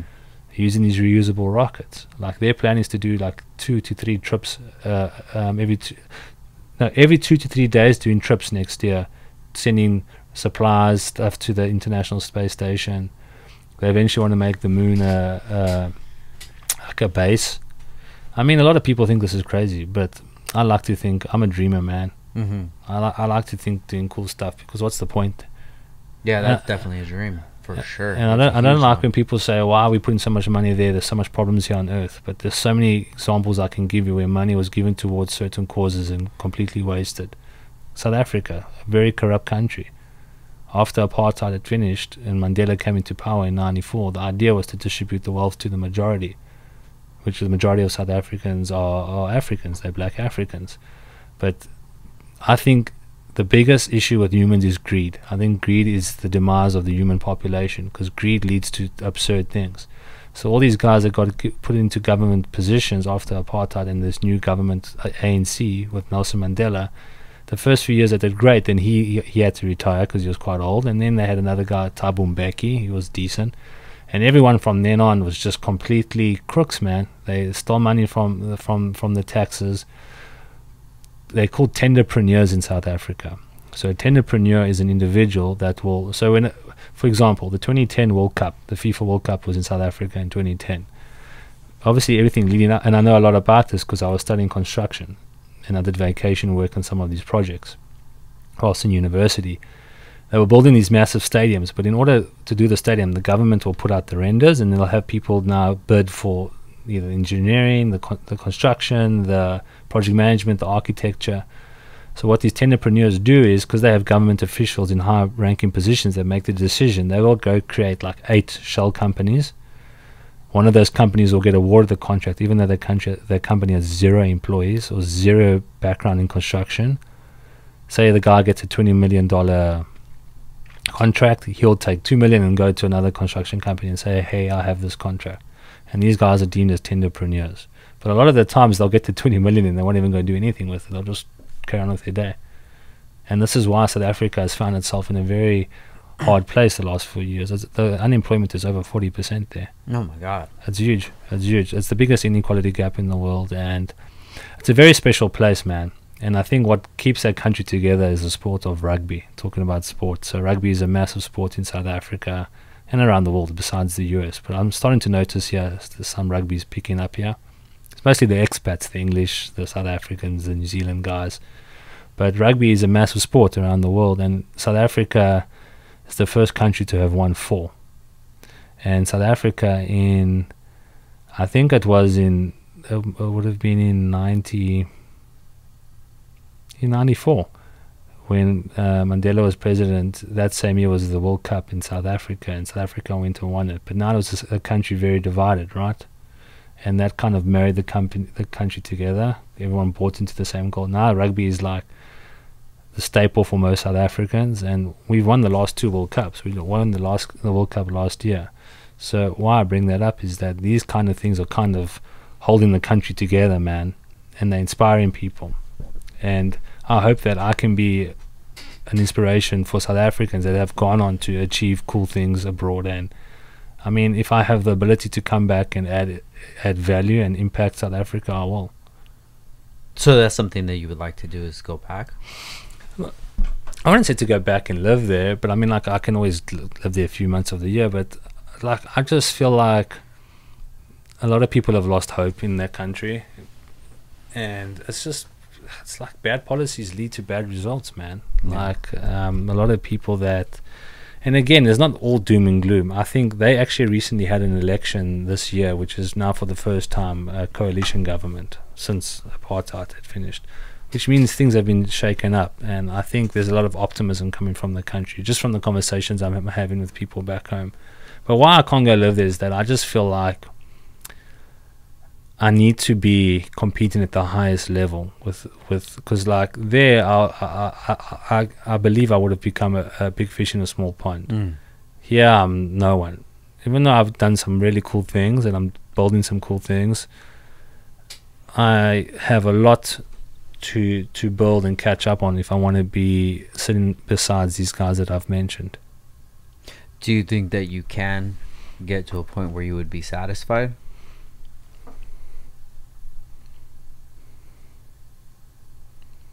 I've kind of told myself a number in my head that if I achieve that number, a monetary value, I should be okay. But I know it won't. I don't think I can be content, man. I get bored easily, and I like to put myself in situations that's incredibly uncomfortable. I like to do things that are so hard that I often feel like, is it even worth doing? Like the biotech company that I'm doing, Imagine Biotech, it's very difficult what we're doing. We're trying to create a new service in an industry that's somewhat archaic, and you're dealing with guys that have been in the biotech space for 30, 40 years, and they inherently will have some form of cognitive bias in the way they go about doing their work.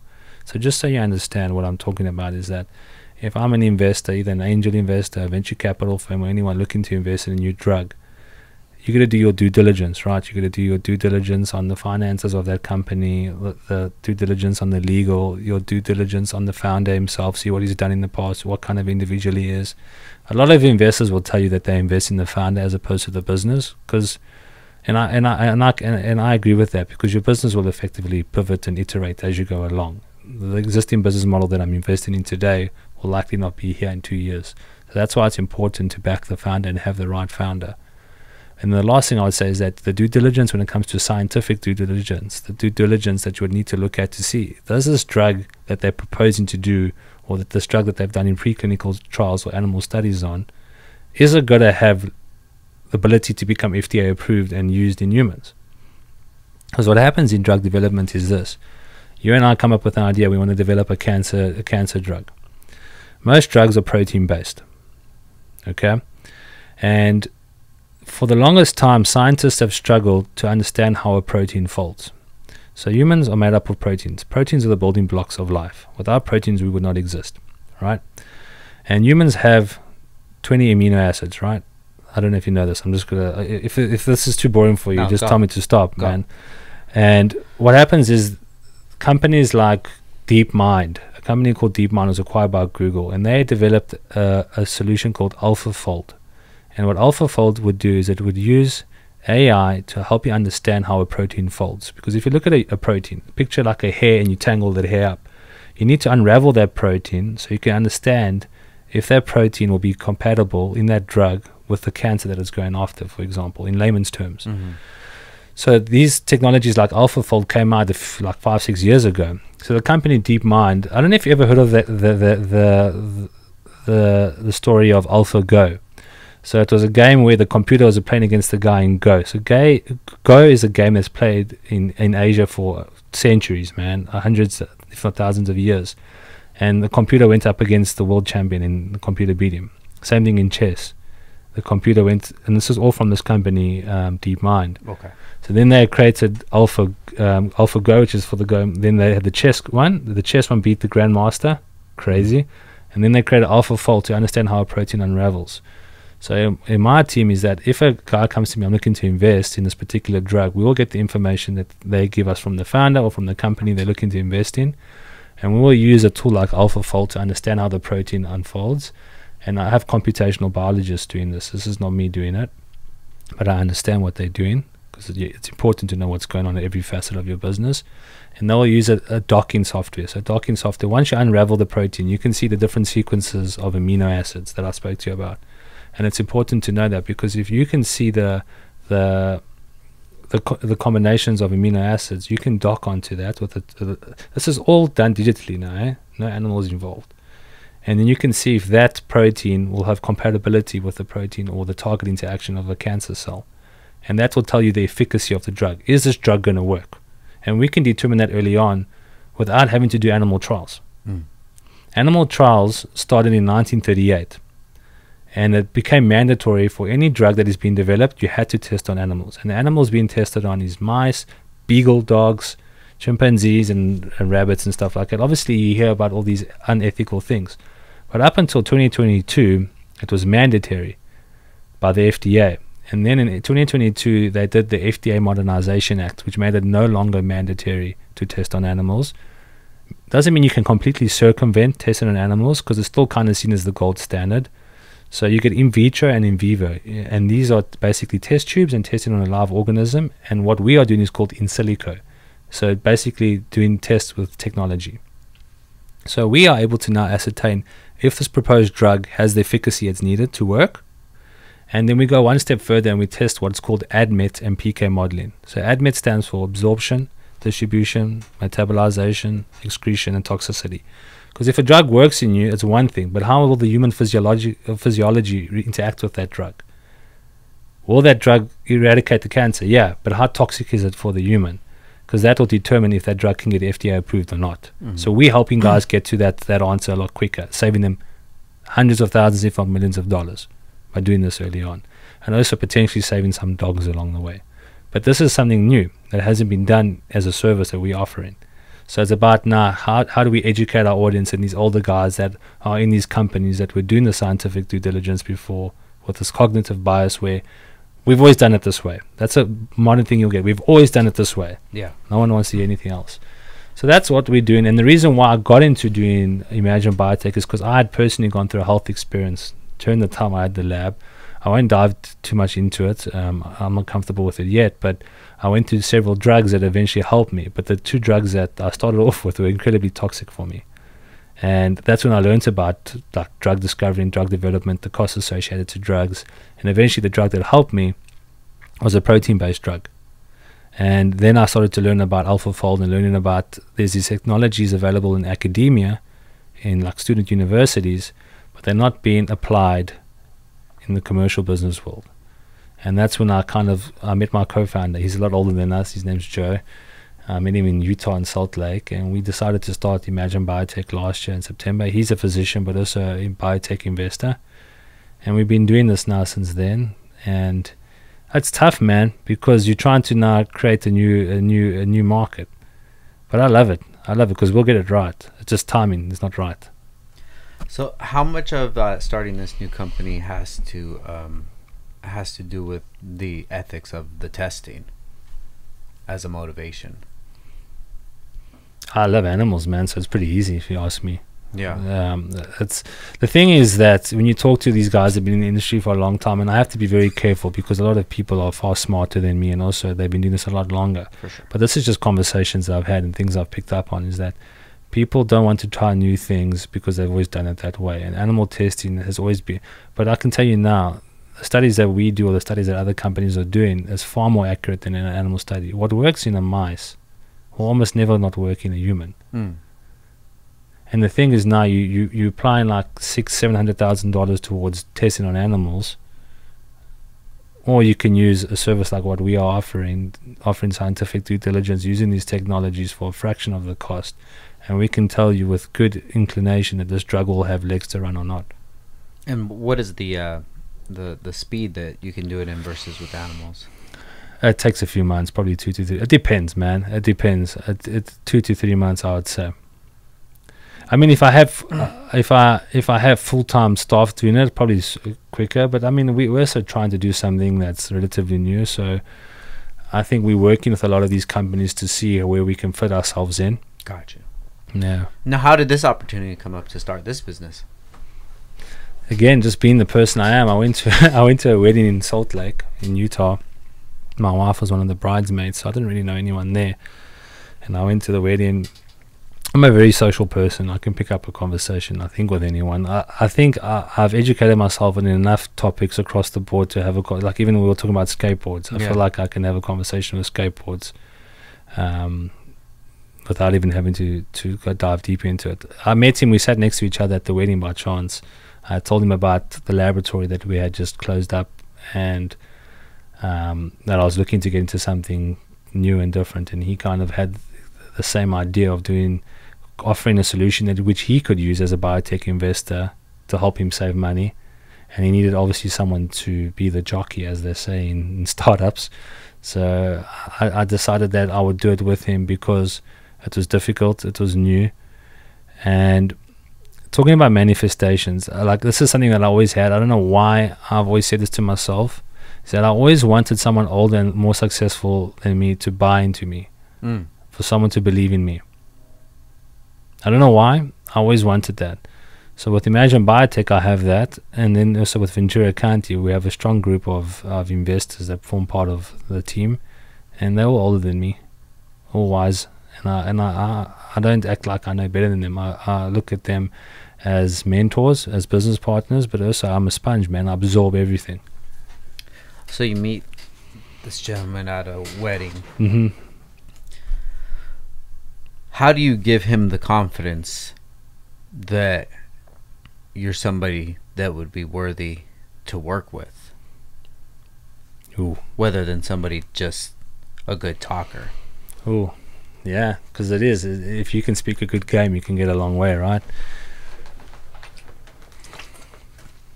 Because you obviously got to do something right if somebody older... Look, I do think my track record with the lab helped, because there's tangible evidence there that I was involved with that. That we took a thing from ideation to the end of its life, which is difficult to do for any business. And I just think my ability to converse with him, show genuine interest in what he was doing. I think he was looking for, again, as a jockey, a person that can be run with the business, a person that can go sell the business. Because there's one thing having a product, and you'll know this as a business owner, the most important thing is sales. Without sales, your business is non-existent. So I think he saw that I had the ability to get in front of the right people, which I can do. I can hold my own with regards to any conversation. I just need to update myself or educate myself on it. And I think I'll be the first person now. It took me a long time to acknowledge, just to admit that my faults. And I think you need to do that to move fast and to learn what works, what doesn't work. And I think he saw that in me. I don't know. We'll have to get him on the podcast sometime. But maybe he just saw me as a young guy that was like, I'm willing to go to the ends of the earth if I believe in something. I'm willing to go to the ends of the earth. And there's no guarantee of success with this business. There's no guarantee. And I want people that are listening to know that, is that I'm not coming here saying this is going to be the next thing. But my track record kind of makes me believe in myself, and no matter what I end up doing, I will become successful at it, because if I fail, I'm not going to give up. I'm just going to find the next thing. And I think that's what makes entrepreneurs successful, is your ability to pick yourself up, dust yourself off, and move on. Yeah, for sure. Just as a business owner, that's always a way that I'm looking at anybody that I interact with. Is this person genuine? Are they just saying the right things? you kind of get jaded, you know, especially if you've been through it, where you know you gave your confidence to people that in the future, you know, broke your trust or what have you. So that's always a way that that's something I'm looking to actually be better at. And so how do you vet people that you want to work with? That's still something I'm trying to learn. You know, I've recently had, you know, issues with that, and I'm coming to, you know, I'm always critical with myself. Why did I move forward with this business partner or employee or what have you? What was it what red flag didn't I see or what have you? And that's always something I'm just trying to dial in with. And that's kind of a problem that I've been having with actually scaling, is just having that trust and letting somebody in. So I mean, I didn't expect you to divulge what happened, but what was the learning from that for you? I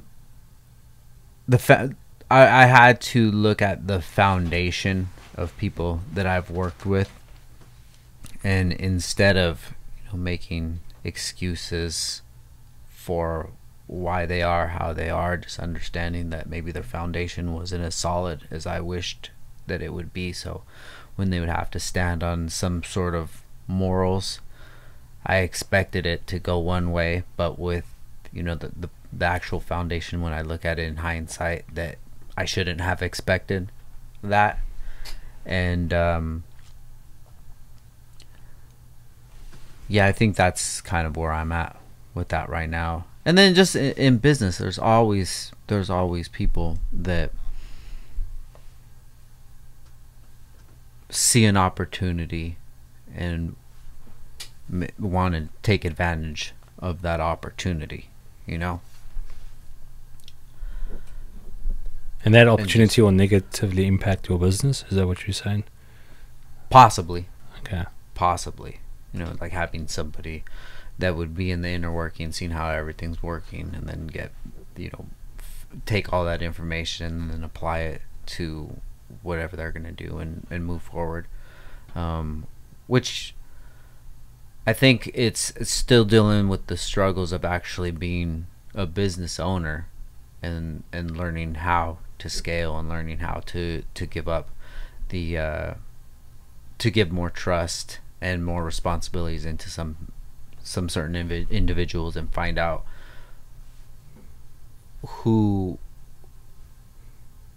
what type of people I should be having in those sort of positions. What kind of personality traits would you look for people that you're hiring? Honesty, for sure. Honesty.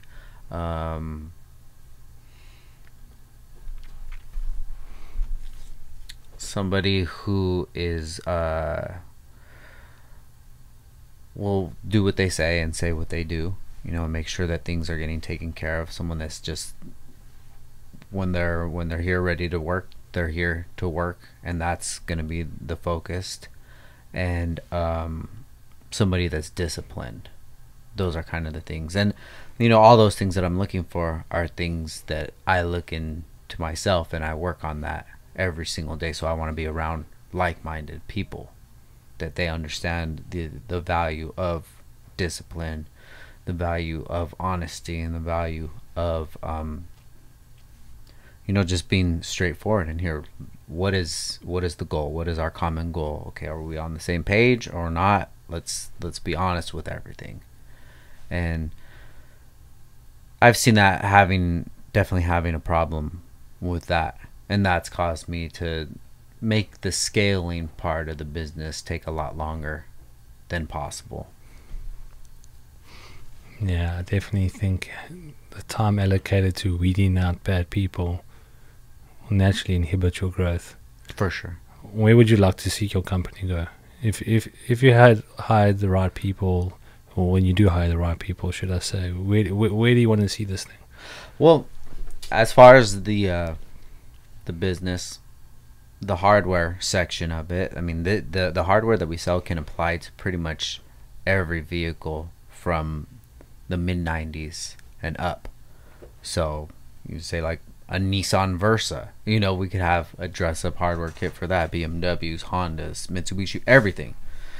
But it takes time to get those vehicles in to make kits. So I would want to streamline that a little bit more, to be able to have kits available for all cars, and then focus more on, you know, marketing. Like, there's the position that the business is in right now is because of a lot of the footwork that I did early on, going to these events, setting up tents, making relationships with people, and it's gone further than I've ever thought it could be. But this company, I still look at the company as being in its infancy. I see it as having so much more potential. How many years have you had it now? Since 2009.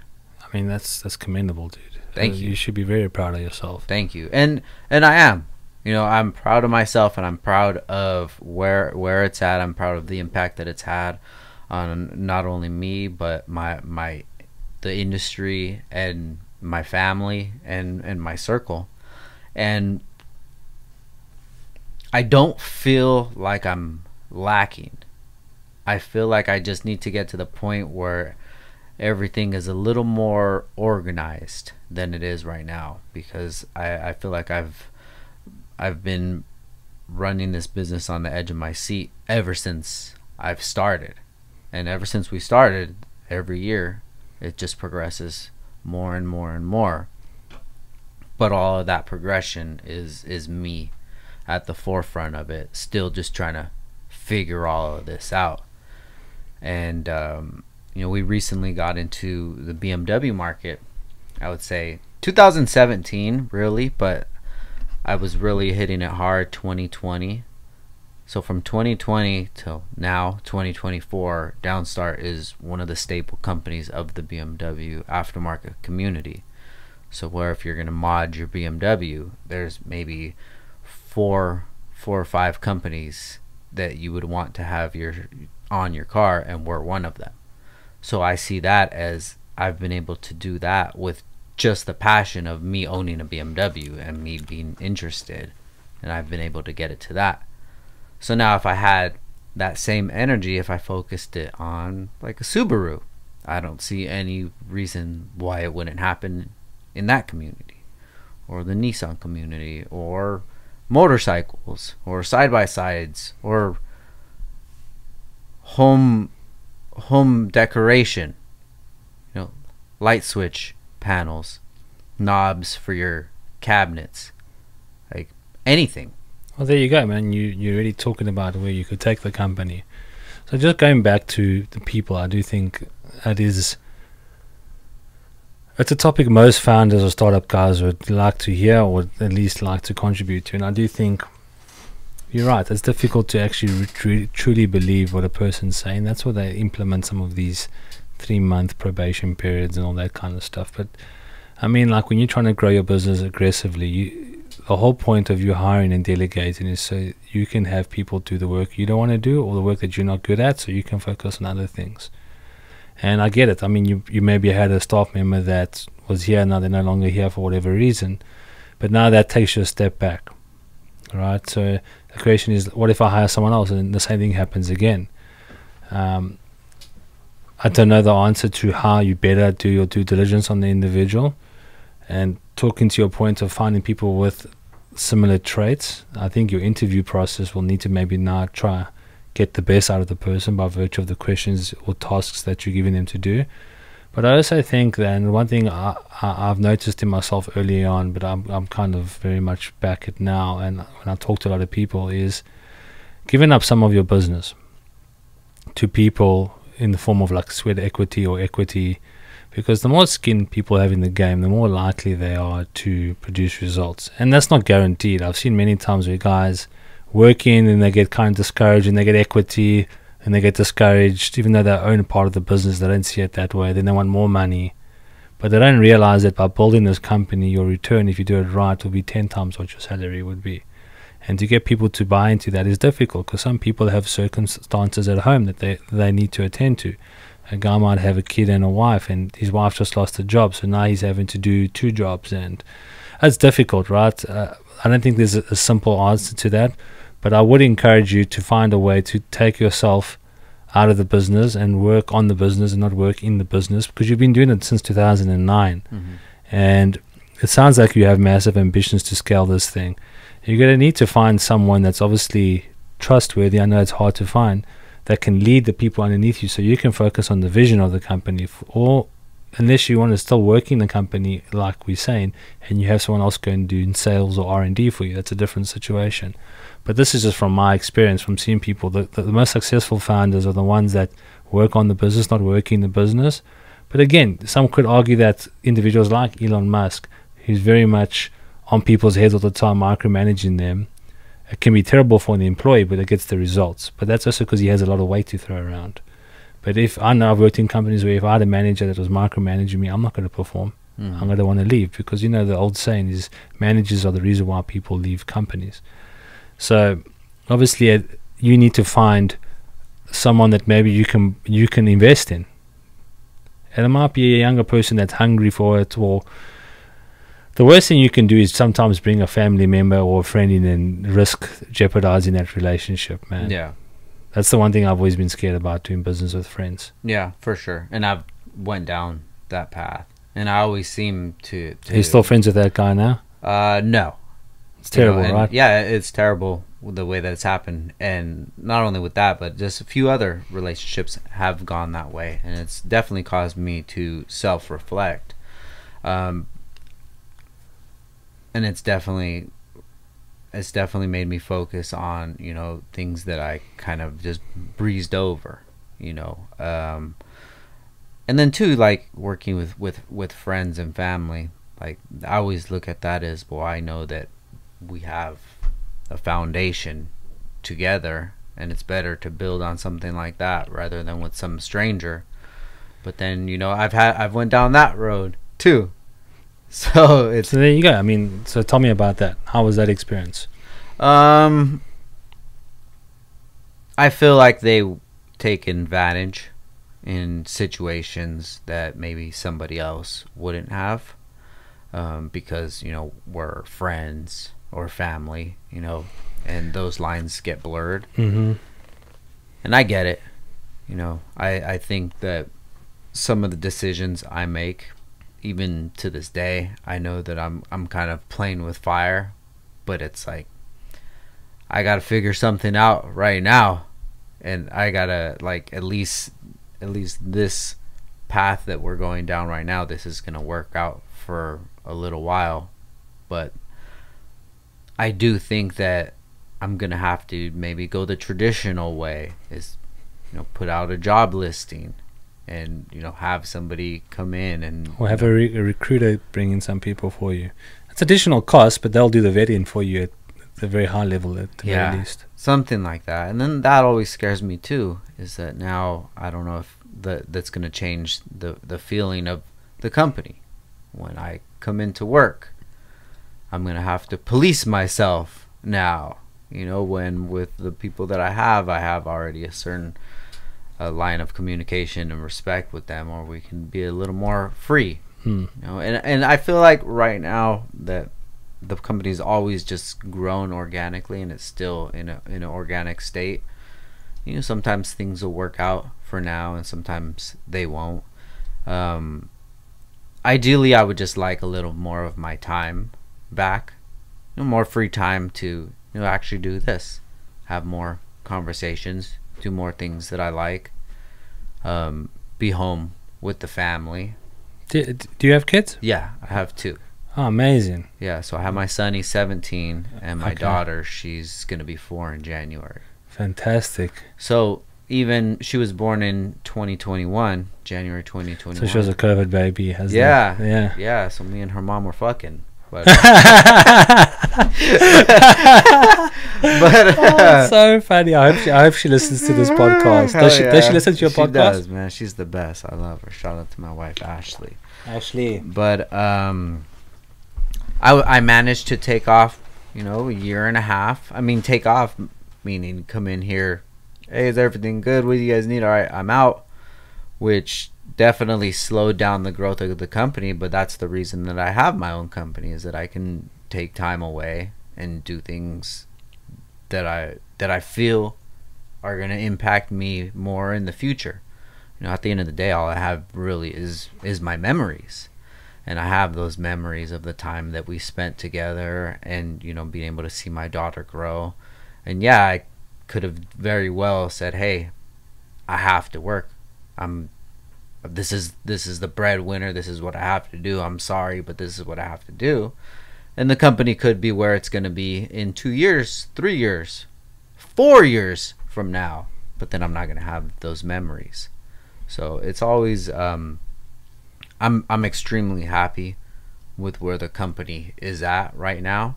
But I think that that's just my only goal that I see on the horizon, is just having more free time to do the things that I want to do. I've been doing this for the last 15 years. I feel like it's already about that time where I'm able to have a little more freedom. You know, I don't have those ambitious goals where I want this to be. You know, I want to have 20, 30 locations. I want $100 million a year or what have you. You know, I know how much finances that I need to make to be able to live the life that I like to live, and be able to, you know, go on vacation whenever we want. Just like you were saying, when you go on vacation, you're itching. I still get that itch to this day. So it's not like I always want to be on vacation. But if it's like every summer, if we could just go to Hawaii, or, you know, in the winter go to Big Bear or something like that, not have to look at it and be like, whoa, we gotta save for this. Because that's how I grew up. I grew up with that. Like, I lived Where did you grow up? In Oxnard. In Oxnard. In Okay. Oxnard, yeah. So it was me and my 2 siblings, and my dad was the only one that worked, and he worked just you know, he's a hardworking guy. Had to take care of his 3 kids and his wife, and we really didn't have much excess, you know. So where I want to be at is pretty much where I'm at right now, is that I have the freedom to do whatever we want. But I would just like a little more, and a little more security as well. You know, maybe have a few investments going where you have just passive money coming in from property or something like that, just to feel a little more comfortable, and maybe have something for the kids in the future. But like financial goals, that was my goal in the past, when I feel like I looked at life a lot differently. And now my goals are, I just want to buy back my time. So if I don't go in today, the ship's still going to be sailing, you know? Yeah, I always wonder to myself. I mean, there's a guy that I absolutely love, Dana White, from UFC. I love him because of his work ethic and his drive. Even though he's received ridiculous amounts of money over the years. Even when they sold UFC, I think they sold it for $6 billion. And he always says, as a business owner, you're never on holiday. You're always working. And like, to your point now, there's different levels to this. Do I want to have a business that's self-sustainable, it's paying enough money, it allows me to spend time on the weekends, or do I need to put my time in on the weekends to make this a business that's going to last a lifetime, or is going to buy me the freedom in the future? It's a thing that everyone has to battle with. I don't have kids yet. I do intend on having kids, but I do anticipate when I do have kids that my strategy will have to change. And I look forward to that day, because I mean, I'm sure you can talk to this, but a lot of people, when they have kids, there's a different drive and motivation, and I feel like when I get to that point, I'll definitely take it on and use it as juice to fucking fly, man. Yeah, for sure. The strategy definitely does change, and it's such a cliche thing to say when you have kids. Like it's like an unexplainable feeling that you get, you know, and it and it surpasses any sort of feeling that I've had from any accomplishments from business or from finances or anything like that. It's the craziest feeling, you know. But then the reality still sets in. Is like, this is life. You need to have money to be able to live. Yeah. And you need to have a certain amount of money to be able to live with the comfort that we've created. And we live in California, man. For sure. So yeah, like my wife's name's Ksenia, or Ksenia, if you want to pronounce it correctly, and we talk about this all the time. She's very smart, very driven, ambitious. I told you offline, she's an emergency medicine physician, and I mean she's very focused on her career. I'm focused on my career, but we've had the conversation that when we do decide to have a kid, is that we can continue to have that ambition. You just have to find a way to manage it better. And I mean, I'm not there yet, and I'm not a parent yet, but I'm excited for it, man. I think it's going to bring out a different level to me. For sure. Yeah, and I mean, that's also kind of why I'm so adamant, and I'm sure we'll get into it now, is with the soccer club. Yes. Is that can create opportunities that can stem off that business or that opportunity into several other opportunities that hopefully one day when I do have kids that they can take part in, if they want, of course. Yeah. So yeah, let's talk about that VCFC. How did you get into that?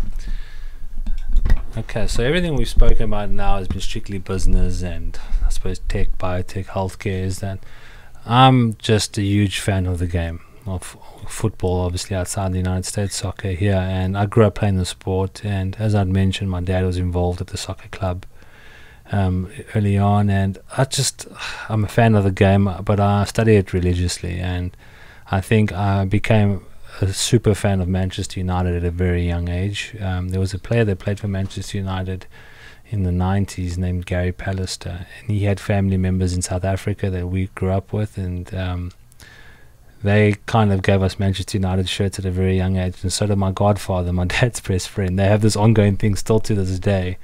My brother and I are Manchester United fans. My dad's an Arsenal fan. And that's like the cardinal rule at that time, because we were massive rivals. But my godfather kind of got us into that, bought us the shirts as well. So like I had these two influences of Manchester United from a young age.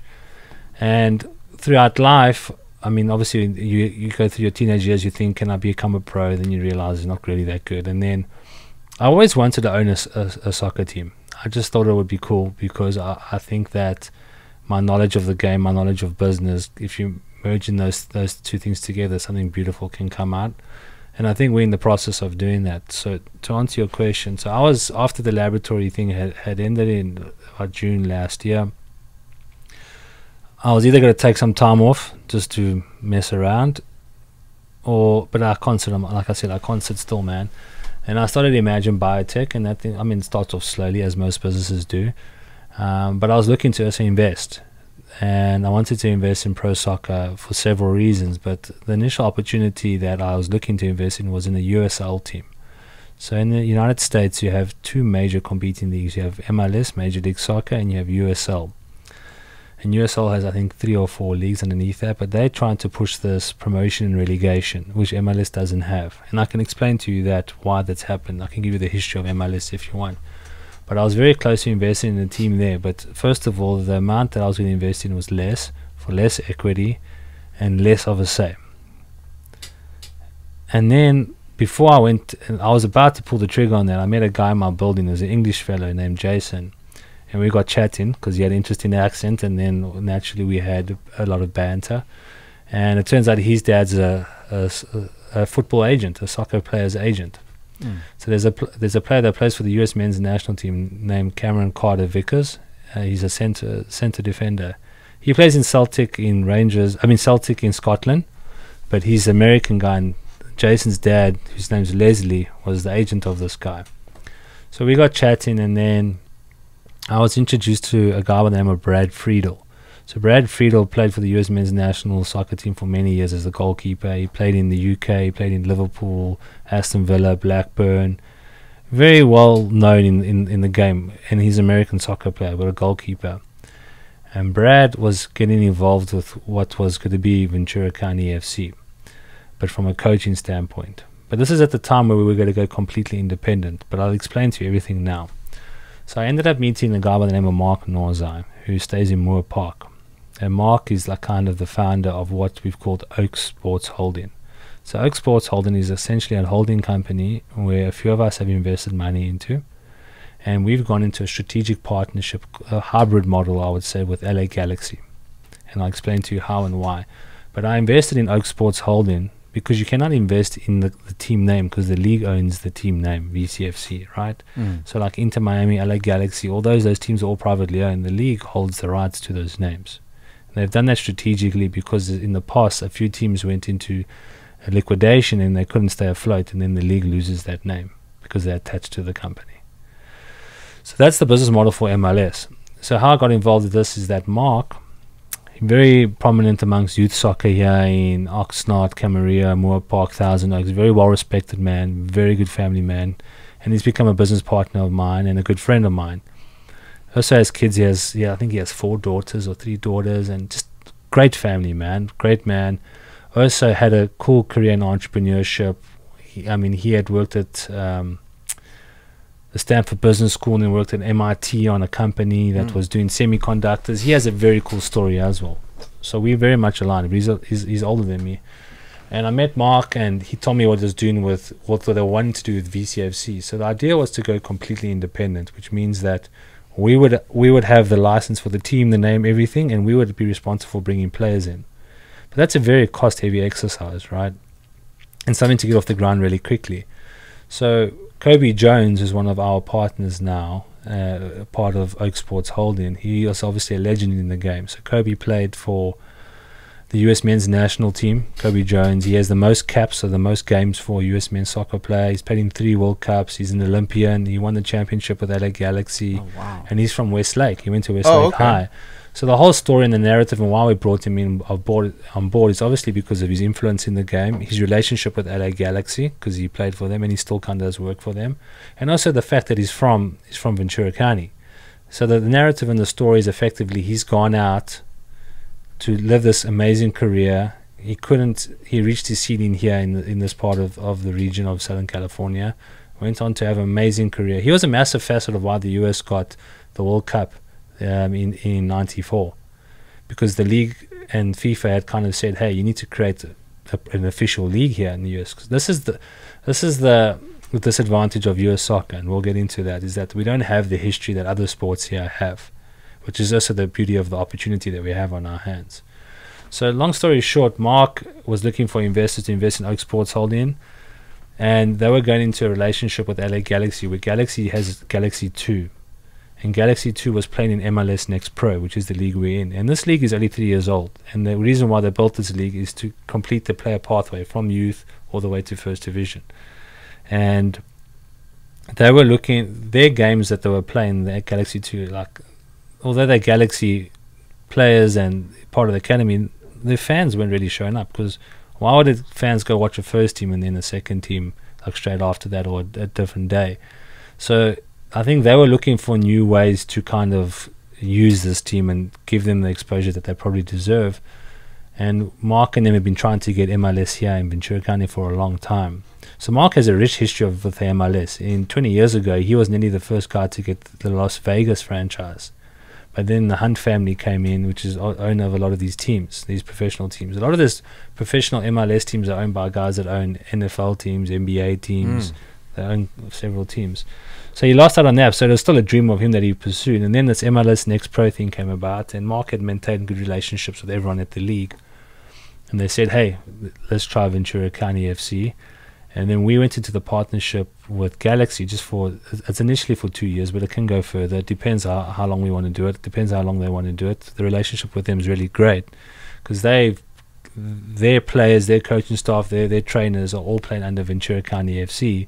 So Oak Sports Holding, where I'm an owner of and where I'm very involved in the day-to-day operations, is running all the marketing, the ticketing, the stadium, everything around that, but the players. And I'm involved in every touch point of that, and so is Mark and his other guys, Scott and other investors.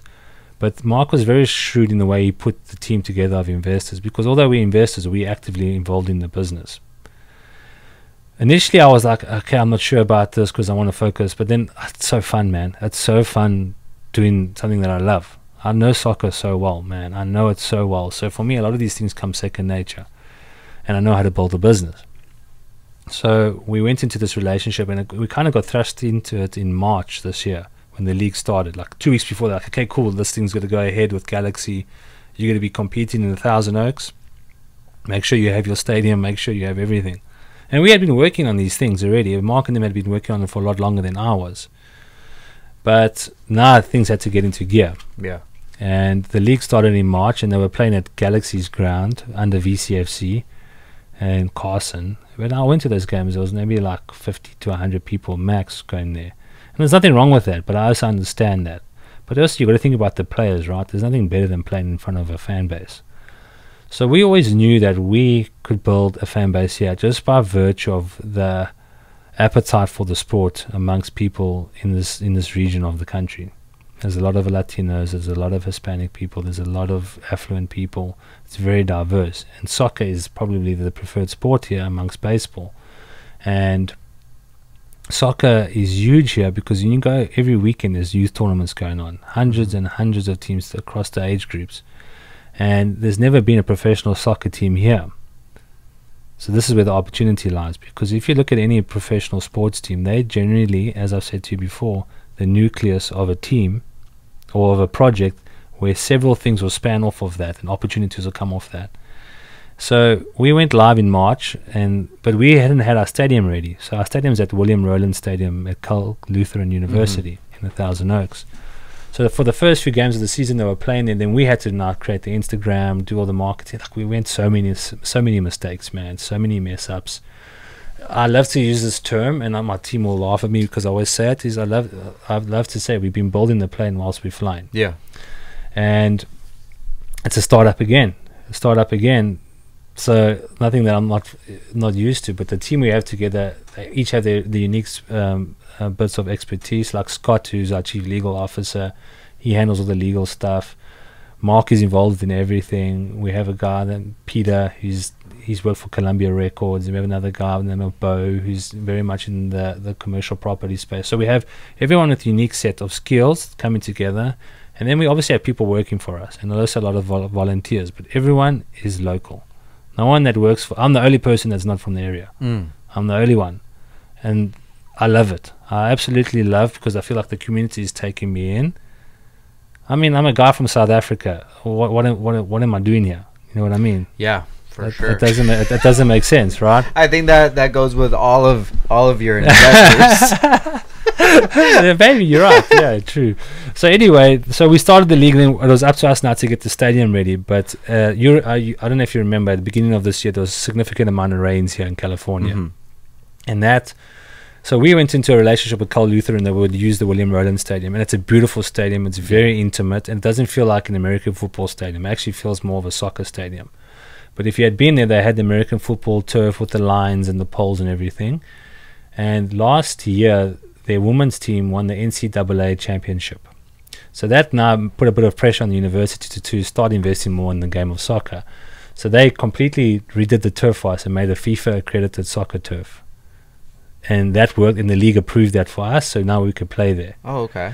So we started, our first game was, and I stand to be correct, I'm trying to remember, I think it was the 19th of May. Okay. So March, April, May, we only got our first home game. Was that when Young Quicks was there? So Young Quicks came to the first home game, I think. We were actually there. You were there? That night. The first home game? I believe so. How was the experience for you? It was awesome, man. Yeah, like I told you, my son, he actually plays for Mark. Yes. He was on... what is your son's name? Christian Narvaez. So, is he currently playing for Mark's team now? Yes. Yeah. I've probably met him. Yeah, he looks like a model. He's taller than me. He has a nicer jaw than me. He looks like a surfer. Gorgeous. Yeah. But yeah, he's played with Mark for probably at least the last 5-7 years. He was on BF 310. So you'll know Mark is very well respected in the community, right? And I think because of that influence he has, a lot of people bought into the project. And also he's been telling people for a long time he's bringing MLS here. So for him, I'm not speaking on behalf of him, but I can tell you now, It was something that he wanted to do, and now that we've done it, in my opinion, it's kind of validation for a lot of the stuff he's been saying.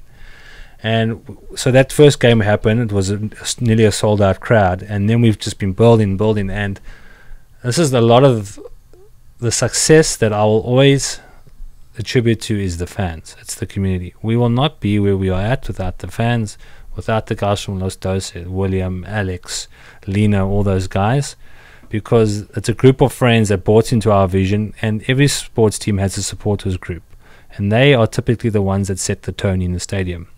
So we work very closely with a lot of the local guys, helping them with the drums, banners, flags, and they're coming out, they're giving us their time, and they bought into something that was not there before. Yeah. You must understand that Ventura County was nothing before. It was not a team. Although we're using Galaxy players for now, there was no fan base, there was no branding, there was no shirts, there was nothing. And for me, that's been the most proud thing, is when I see kids in the audience wearing the shirts. I was the one that helped design the crest. And awesome. I was the one, and I mean, it's not my expertise, and it's because we had timelines, and I thought to myself, do we go get an expert, or do we worry about that later? And I was always worried that people wouldn't buy into it, because I'm naturally critical of your own designs. And it was so funny. The one night I'm just busy, and it's like 2 o'clock in the morning, and my wife only goes to bed at 5 if she's not working that night, because her clock is, she only gets home at 6 a.m., right? So I'm sitting there, and she comes, she's like, what are you doing? I'm like, no, I'm designing the crest. And I'm like, it's fine, we'll change it in a few years from now. I just said that. She's like, you realize that once it's out there and people buy into it, it's going to remain. And I laughed it off. I was like, are you mad? I mean, everything that we've achieved with VCFC, I would never have believed. And even though I've done much harder things, it's because how do you get and how do you convince people to allocate their time to forego going to the beach, to forego going to the movies, to forego going to any activities, to come and watch a team that they've never watched before? That was the challenge we had. And how we became successful, a lot of our stuff was through social media. We never even had a website up until 2 months ago. And the reason why we never had a website is because the way the league works is that the league holds the domain and Galaxy had the domain. But it didn't make sense for Galaxy to change their name now to VCFC. It wouldn't be right. But we were trying to push to get our own website so we can communicate our message and communicate our message to the fans of Ventura County. And eventually we got that over the line, and it was great because now we have a direct way to communicate alongside the social media. We have newsletters going on. I'm doing a lot of the radio interviews. I'm doing the podcast now, so thank you again. Of course, thank you. And the success is by engaging with local people. So you come to a game, everyone outside that's selling food and drinks is all locals. We're not even charging them anything. We're doing merchandise. Wow. We like with Quicks and them, they're helping us a lot, and we're also helping them a lot.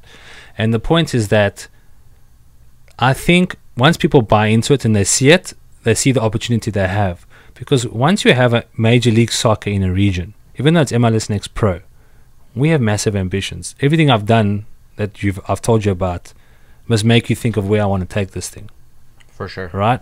So, and I'll leave it at that because we're still very early on in the process. And obviously I don't want to get ahead of myself because it is very hard. It is very cost intensive. And a lot of our success will rely on the fans coming out.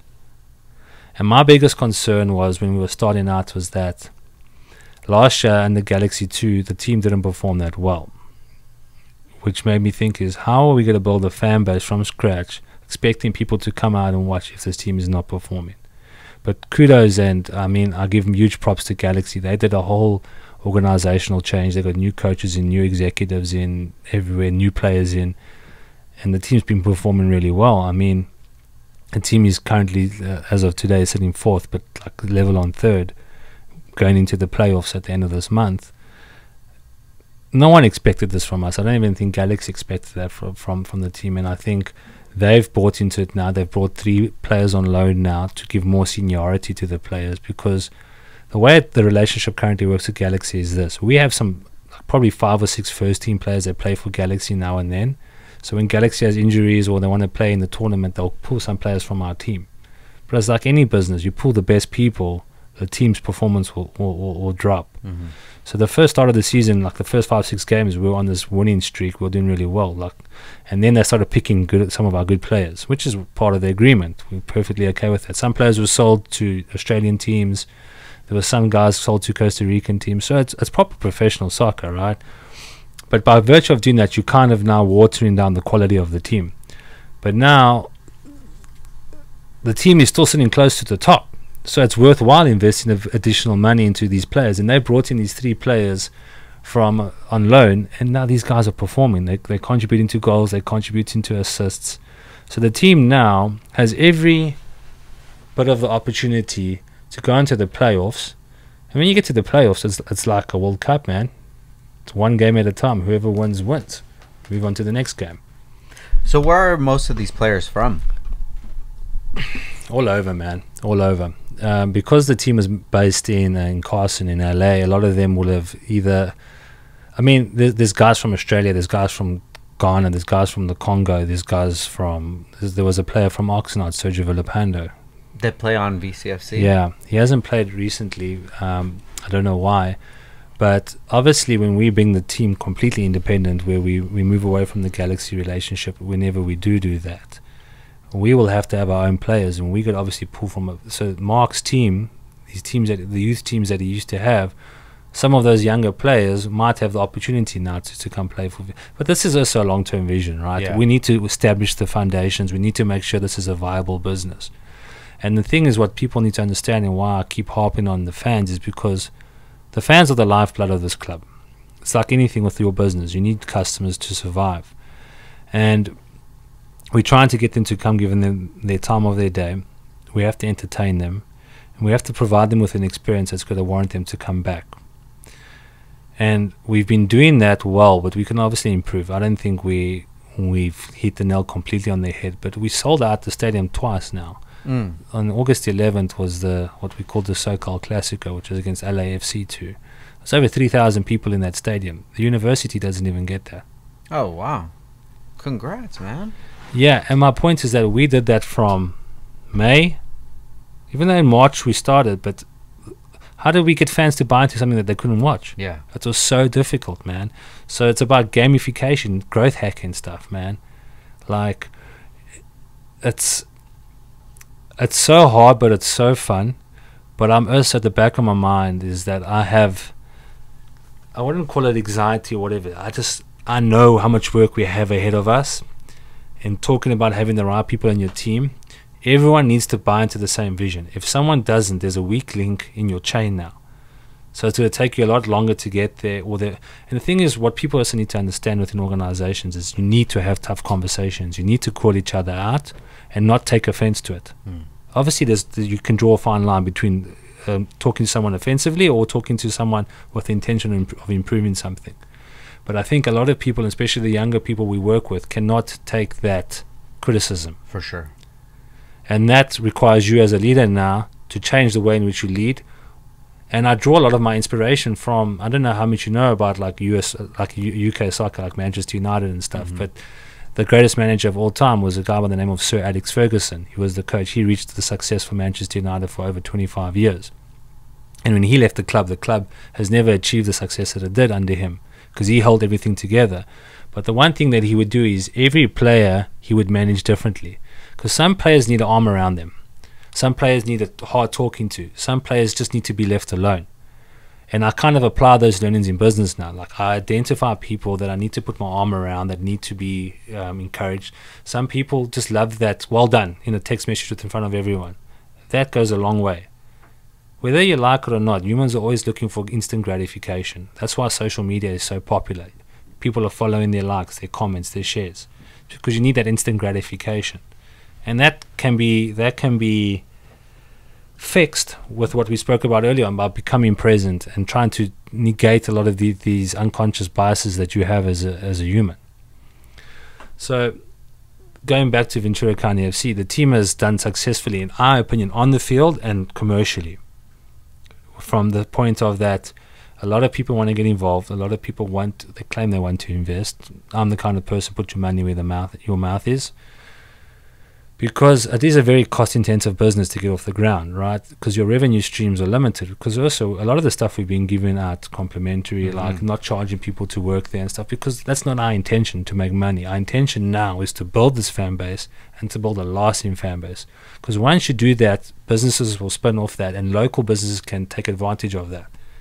There's guys like, there's a gentleman by the name of Pablo. He has a brand called Aquas Locas. I don't know if you've heard of it. No. They're also based out of Oxnard, and local brand, and like we allowed them to come. We put their board on the side of the field just so they can get exposure. All of our games on Apple TV. Now, what do they do? So they have, like Aguas Frescas, the part of the Latino culture. They have like the water, or like this freshly squeezed juice, but sometimes it's not very healthy. There's a lot of sugar in it. So they've created like a healthier alternative, but it's in a can. Oh, okay. Very, very cool. I would really check them out if I were you, man. They've got a really cool product. And Pablo is one of the local guys. But my point is that we're willing to work with you guys. We will give you the platform for you guys to grow, so you can grow with us. So when we reach those levels, you guys come along with us on that journey. For sure. Because this is not a 2-year vision or 5. This is a 10, 15, 20-year vision, right? This is a long-term vision, and everything we're doing now is building towards that. So if people want to come support, what is the schedule like? How often do they have games? So, so again, the time we're having this conversation, we have 4 games left, 2 home games, right? Okay. So, but typically you'll have an estimated 2 games a month at home. Okay. 2 to 3 games. It depends also how far you go into the cup competitions, right? So tomorrow night, which is September 11th, is our next game at home. That's our first midweek game. So I don't know how the turnout is going to be. Another challenge we have, because now we're expecting people, where majority of our fans are families, kids with parents, soccer teams. How do we get into a game during the week? We have to create value for them. And what time of the night is it at? At 7 p.m. Okay. At 7 p.m. But again, we're blessed with weather where the stadium is. We're blessed with the summertime lights. It's the best time to play, because also where the stadium is, I don't know if you've been there, but it's incredibly, you have been there. Yeah. It's incredibly beautiful with the mountains in the background, with the sunset. For sure. Even small things that are implemented that are being taken on by the league is something that also proves that what we are doing is holding credibility, because the league gave us this opportunity almost as a dress down, almost as an audition. Does this region of the Southern California have a fan base that would want to come and watch an MLS Next Pro team? Is it credible? Is it viable? I believe we've achieved that by virtue of selling out those games and having people come to the games. Some games more than most. It also depends on our marketing efforts, how aggressively we go. But that's also something I need to learn about. I need to take myself out of the business and focus more on partnerships. But again, it's about hiring the right people. Already I'm looking to change some people, because I do not believe I have the time to be focusing and micromanaging. I need to trust you to do the work. And if you can't do it, that's fine. We'll figure that out. It's all up to your willingness to actually dive deep. And I just don't like working with people that come to me with problems and then come up with a solution. That's one of the things that pisses me off the most. Do you have any examples?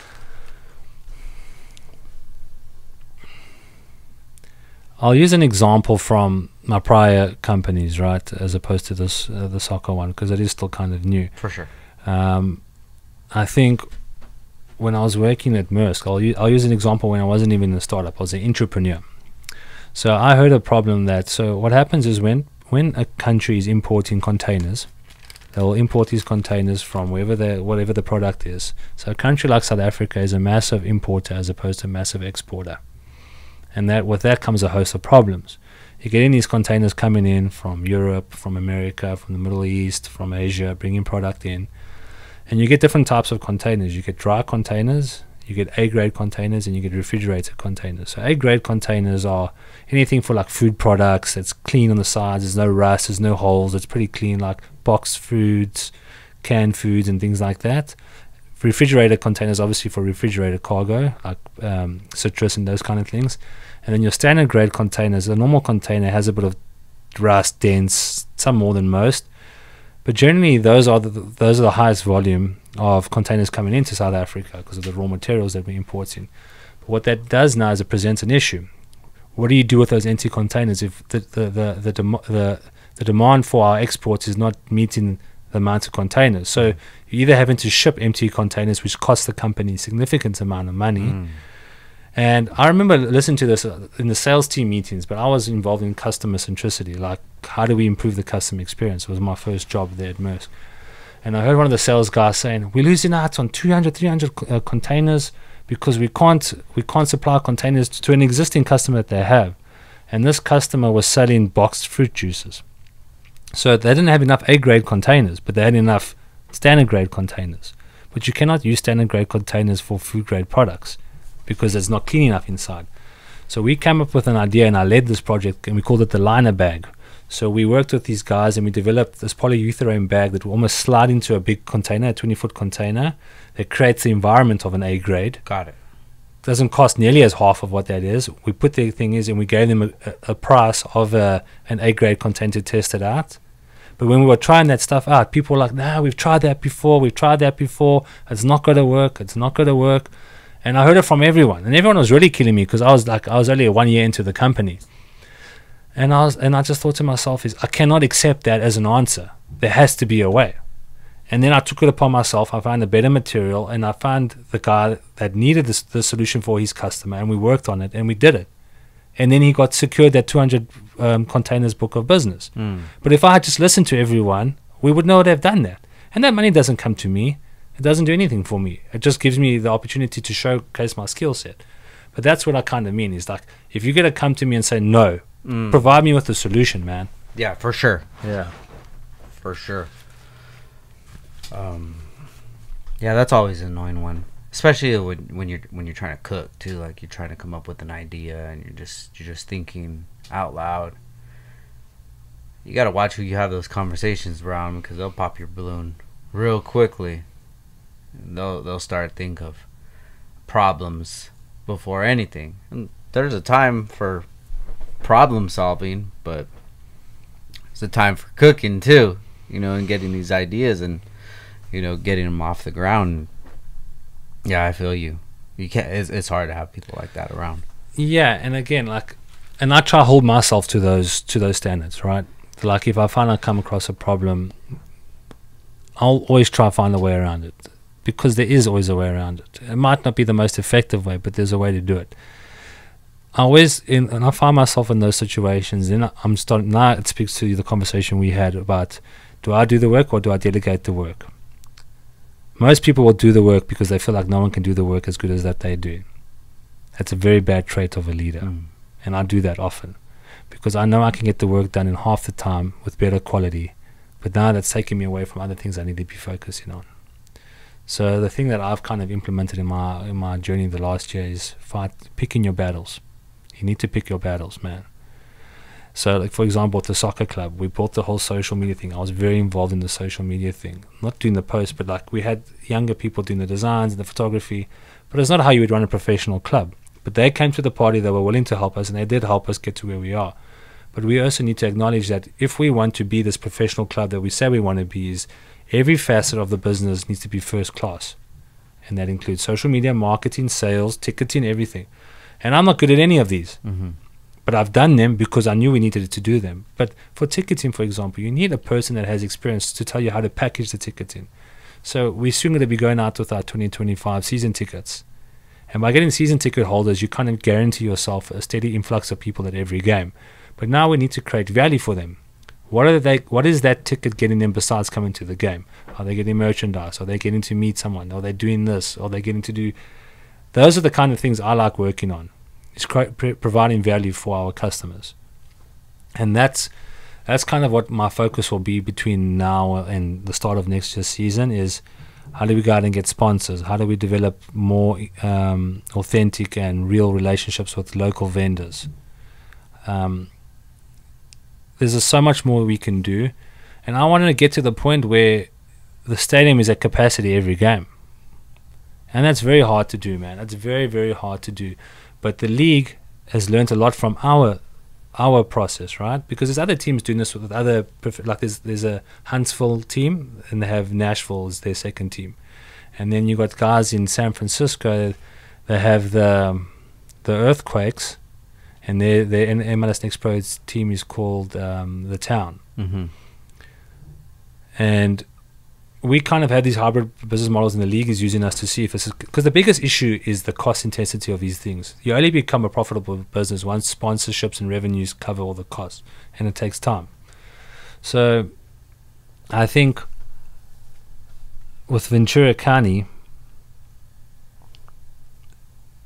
how we do that is just by showing the community that this is something that they can call their own. We are reliant on the community, man. We have to listen to their feedback. We have to make the changes they want. And the league sees that, and the league has been encouraging all the other teams to do it. And I know this because a few weeks ago I went to the All-Star game, which was in Columbus, Ohio. And the All-Star game is essentially all the best players in the US MLS played, all the best players in the Mexican League at the Columbus Crew Stadium, very beautiful stadium. And you get to meet all the other team owners and see what they're doing and what they're implementing. And the beauty of this MLS Next Pro is you're all competitors on the field, but all the owners outside of that are all helping each other because everyone's working together towards a common goal to grow the credibility and value of this league. And I love that. So, for example, what the league has taken notes from us is how we've gone about getting fans in the stadium. Because all the other teams, you go watch their games on TV, they don't have nearly as many fans as what we do. Really? Yeah. And you could argue it's in smaller stadiums, so bigger stadiums, so it looks like. But we hear it from the players, from the players' mouths. They're going away, they're playing away, so they tell us. And like strategic things that are focusing on the small detail that have a massive impact. I'll give you an example. So Apple TV comes to every game and films our games.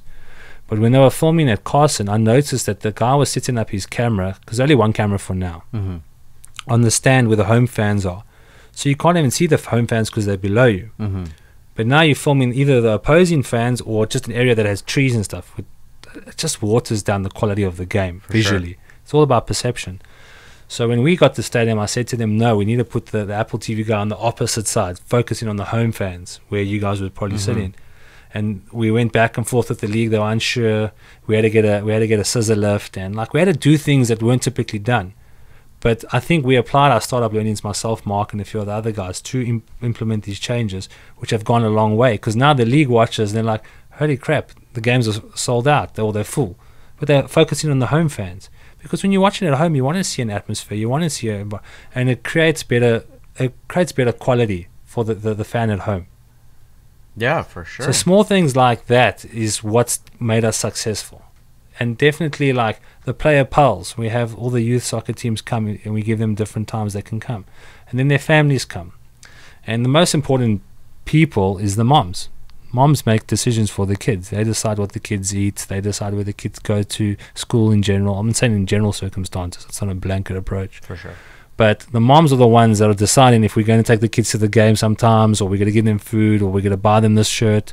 So we try to build a good relationship with the moms, the VCFC moms, because a lot of our games is a lot of the kids coming to the games, which also poses us now for a challenge next year. When do we allow alcohol to be sold at games? I don't think that's a good idea, but maybe it is. Those are the things we have to figure out. Got you. So those are kind of the things that we're looking towards. So when does the next season start? It'll be next year in March. Next month. 2025 in March. Yeah. So what happens in the downtime? So with the players, they'll go into like the UPSL leagues or these other leagues that they have going on. The youth players. I mean, we're gonna have to build an academy and have a stadium, and if we truly want to go independent, there's a lot more work we have to get done. So for us, from a business standpoint, this is when the real work starts, because right now we've just been trying to keep our heads above water, get through the season so we can focus on next season. So it'll be about going out and getting sponsors, figuring out who our partners will be. I mean, marketing initiatives, who else we need to hire, how much more money do we need to go raise. We have to go raise more capital, and that's probably where a majority of my focus will be.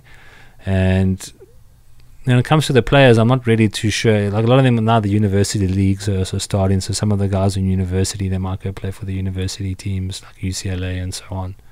But yeah, I think from the Oak Sports Holding point of view, we that's when we have to work, man. Yeah. That's when the work starts. When we went, it was packed. Now that I remember it, yeah, we had to sit all the way at the far end. We had a problem with parking. Have you heard of that being an issue? Yeah. It's one of the things. I mean, like, I had a parking platform, so I know how important parking is. You know what I mean? I know how important it is, but also I must be honest. Like, although I've done business here, a lot of things are still foreign to me, man. As a foreigner here, like, and just the cultural thing. So, I think what I learned from that parking thing was the messaging. Like, did we communicate to the fans where there's additional parking, or was everyone just parking around the stadium where there is limited parking? So those kind of learnings we have taken on, like we try before the games to show that there's, because it's on a university campus, so there's ample parking. But the thing is, the parking around the stadium is limited, and all you have to do is walk across the footbridge, and there's more parking there. Gotcha. But the learning we did was we didn't communicate that, because these things don't come up until they happen. Yeah. You know what I mean? Sure. So yeah, I mean, like, what other feedback would you say you have for that? That was probably the biggest, and we did pass a parking lot, but I was unsure if we could park there or not, because nobody was parked right there.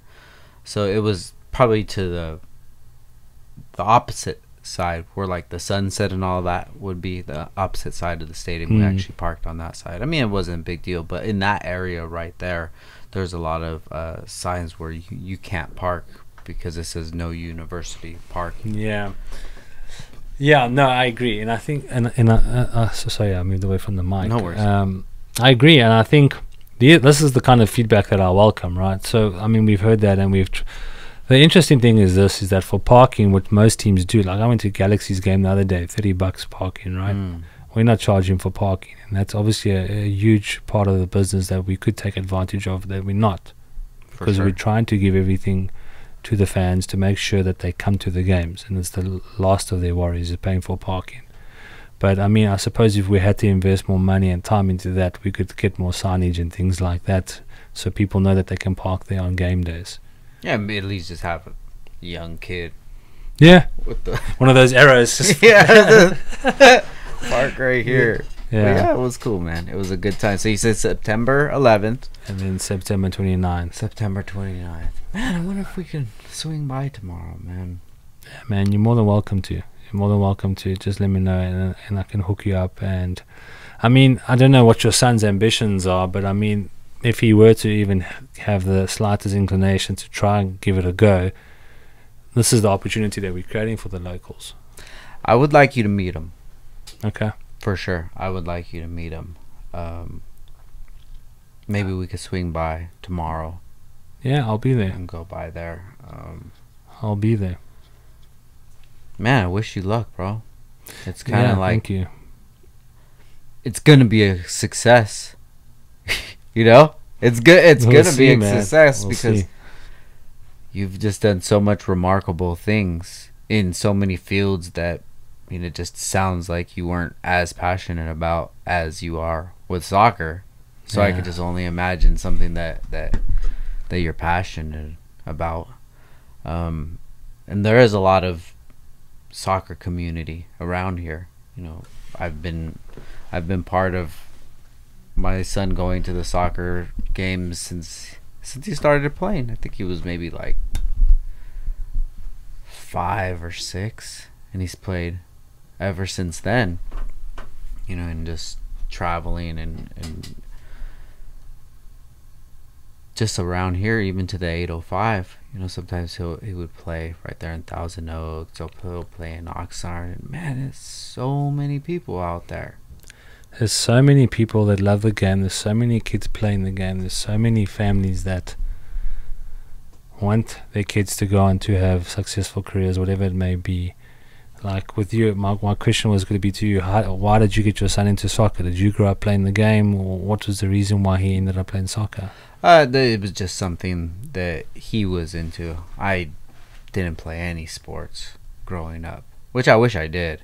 Yeah? I kind of. Why do you wish you did? Because I missed that that group camaraderie of being able to be part of a team everything that I did was really solo, and that could probably lead me to now not being able to give up part of my business, or not having business partners, or having people that have a say so, you know, because I never grew up with that sort of team mentality. I skateboarded, you know, I always did things. I worked with cars, and all of those things were, I mean, you could do them with other people, but the success of it just depended solely on you. So definitely something that I did miss, that I see that he got, and I'm grateful for that. Yeah, it's funny that you spoke about, and I always use the word camaraderie. It's exactly the same reason why I fell in love with the game, because you're with your friends all the time. You're teasing each other, whatever it is. And because I play tennis as well, and tennis is very much an independent sport. And I just looked at soccer, and I had to make a decision, I think, at the age of 16, which sport I want to focus on more. And I chose soccer, of course. But it's because of the camaraderie. There's nothing better than going like on a Tuesday or Thursday night and playing soccer with your friends. And on a Sunday you go play, and then if you have a decent team, the camaraderie is just so much better as well, because then everyone elevates each other. And you're quite right. I suppose those kind of skill sets that you garner from those kind of opportunities will be pretty evident in the ventures that you end up going on.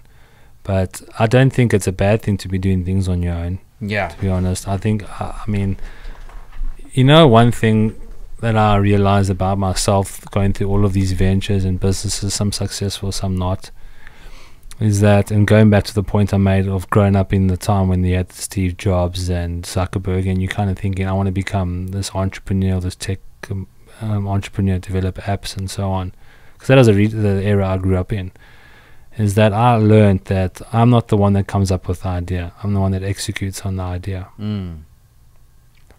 Got you.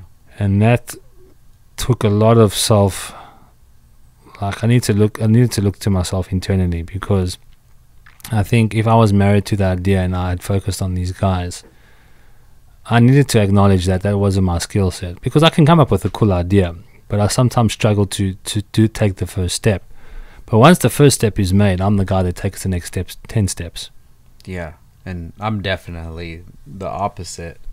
I can come up with an idea, you know, and if it's something that I'm really passionate about or brings me happiness, I'll just keep going, you know. And that definitely leads to the success of my brand here, because I was just passionate about it, and the more I fed it, the more that it grew.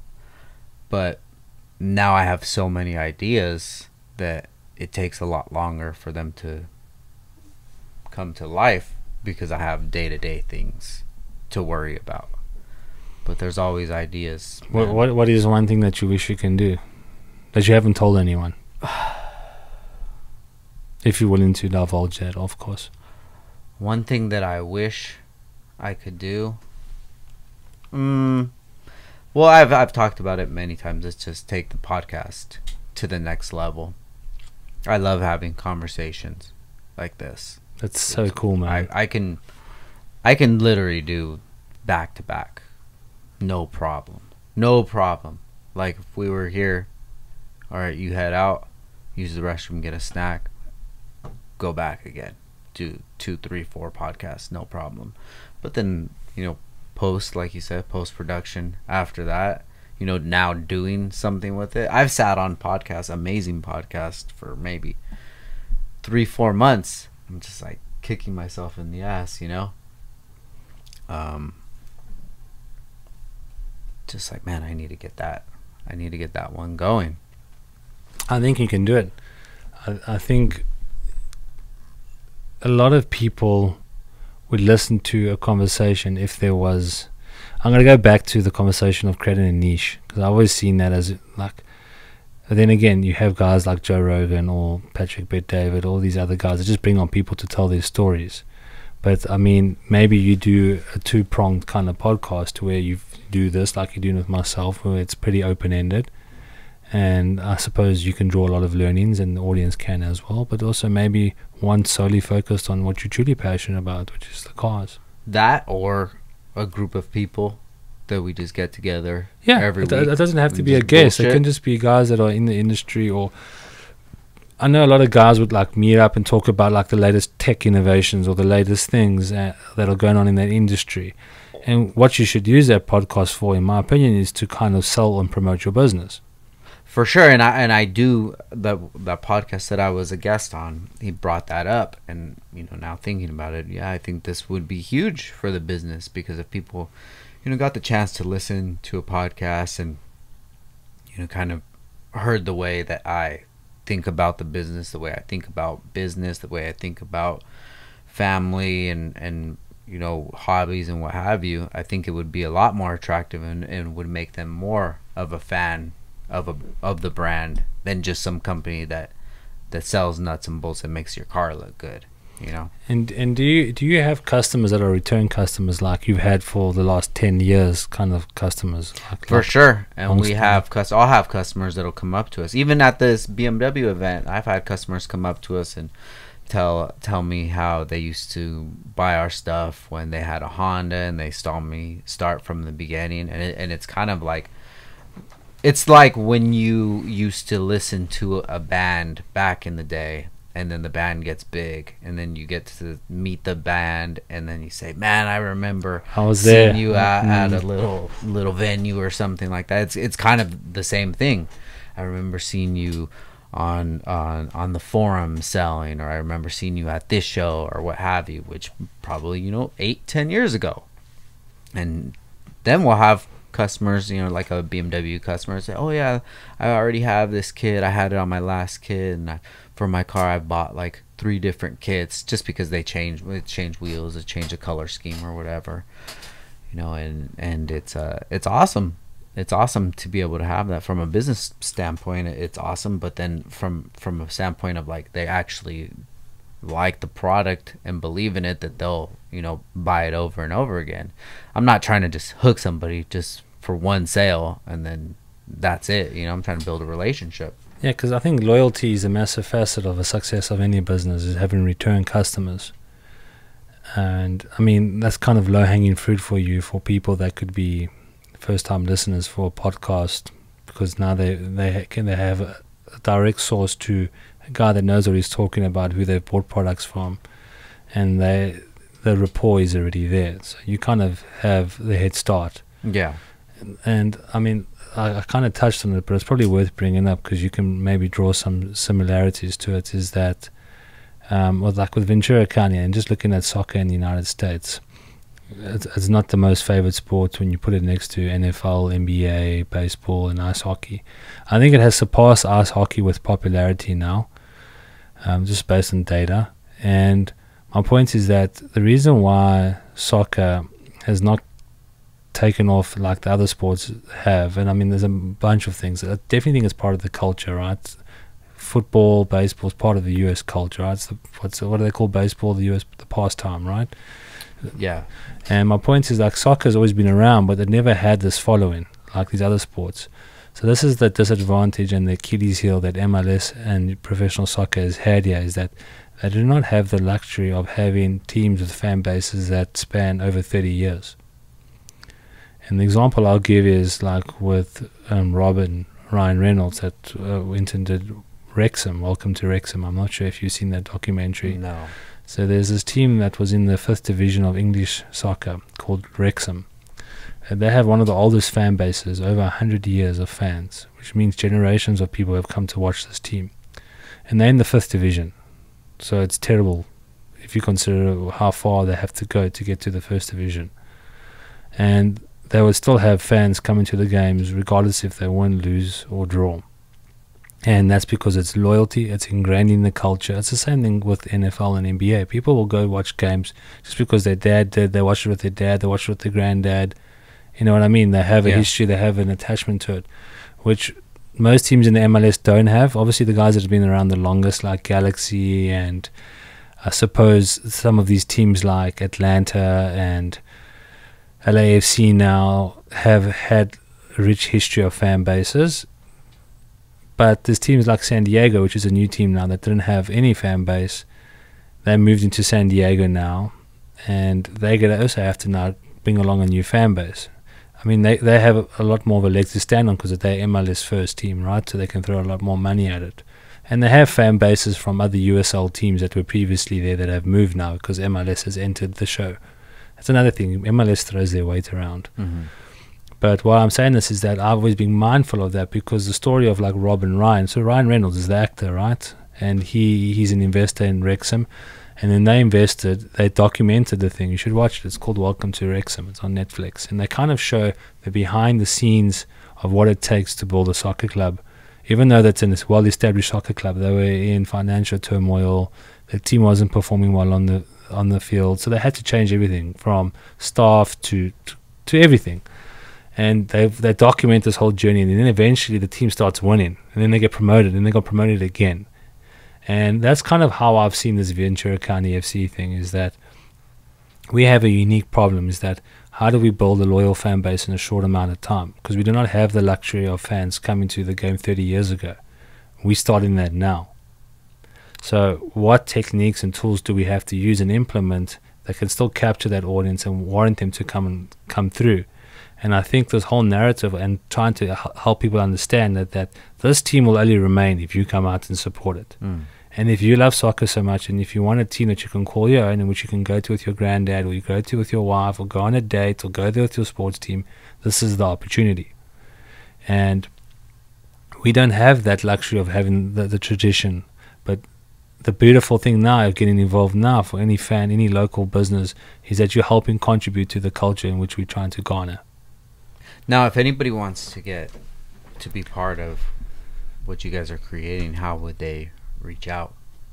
I mean, they can go to our website and they'll find the emails there, or our social media. They can DM us. It's pretty simple, man. Our website's got a few of our, I think my email's even up there. So they can probably get hold of me there. And again, I mean, I welcome anyone that's wanting to work with us or provide some good insights into ways in which we can improve. I mean, this is just the beginning, dude. For sure. This is just the beginning. We have a lot more to go, but one thing I hope for is that the team remains intact next year with regards to the players. They've got a core group of players that are performing well now, and it's like any business or any team. If you play with the same people, there's a cohesiveness, and the less that cohesiveness is disrupted, the better the team will perform, because the team on the field needs to match what's going on in the stands, and that's kind of where we always have to keep our finger on the pulse. Yeah, because the fans have to build a relationship with the players as well, right? Yeah, and that's been the difficult thing, is because they're still Galaxy players. We don't have direct access to the players all the time.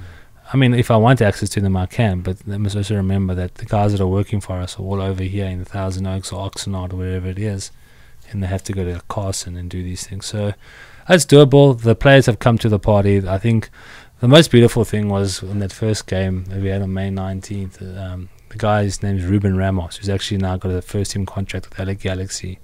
Baller, man. Baller. And he scored, and when he scored, he ran to the crowd. And now it's the first time the crowd's seen a goal in the stadium, the first time these players have seen a crowd in the stadium, the first time they've scored a goal themselves. He ran to the audience, and everyone ran towards him. And he kissed the badge. That's when I was just like, we have something. Yeah. For me, that was the validation I needed. Him by kissing this, and the fans coming towards him. And to your point of the fans engaging with the players, that's something we need to focus on more from a marketing standpoint. But again, step by step, man. We know where a lot of our faults lie. We also don't know where a lot of our faults lie that hasn't been exposed yet. But I think is the one thing about our team is that we're willing to take those faults on and learn from them and create a solution around it. Well, it sounds like you got a good team around you. Yeah, no, there's great people, man. Great group of guys, great group of girls. And also we have a lot of volunteers, man. They volunteer us on game days. They come in, they help us with security or ticketing and things like that, because although it's MLS and although it's professional soccer, is that it's still a relatively small thing in the grand scheme of things. But it can very quickly translate into something big. And my goal is to make everyone in Ventura know that there's a professional sports team, a professional soccer team, and how they take to it is their own demise or their own accord, should I say. But if everyone knows, at least I know I've done my job. For sure. And then the next thing will be is if they know about it, they still don't want to come. Now I need to try to convince these people to come. But I don't think everyone knows about it. And I think once everyone knows about it, it needs to become a pastime. It needs to be something that people do as a family or as a group of friends. The last thing I would say to this point of the conversation is, for me, I also see a lot of younger kids, probably teenagers, as opposed to going to the shopping centers like they used to do, at least in South Africa, we used to do that, to go hang out or whatever it is. They come into the games. Mm-hmm. That's an outing for them. So what is the ticket price? So the tickets is $15 a ticket. Okay.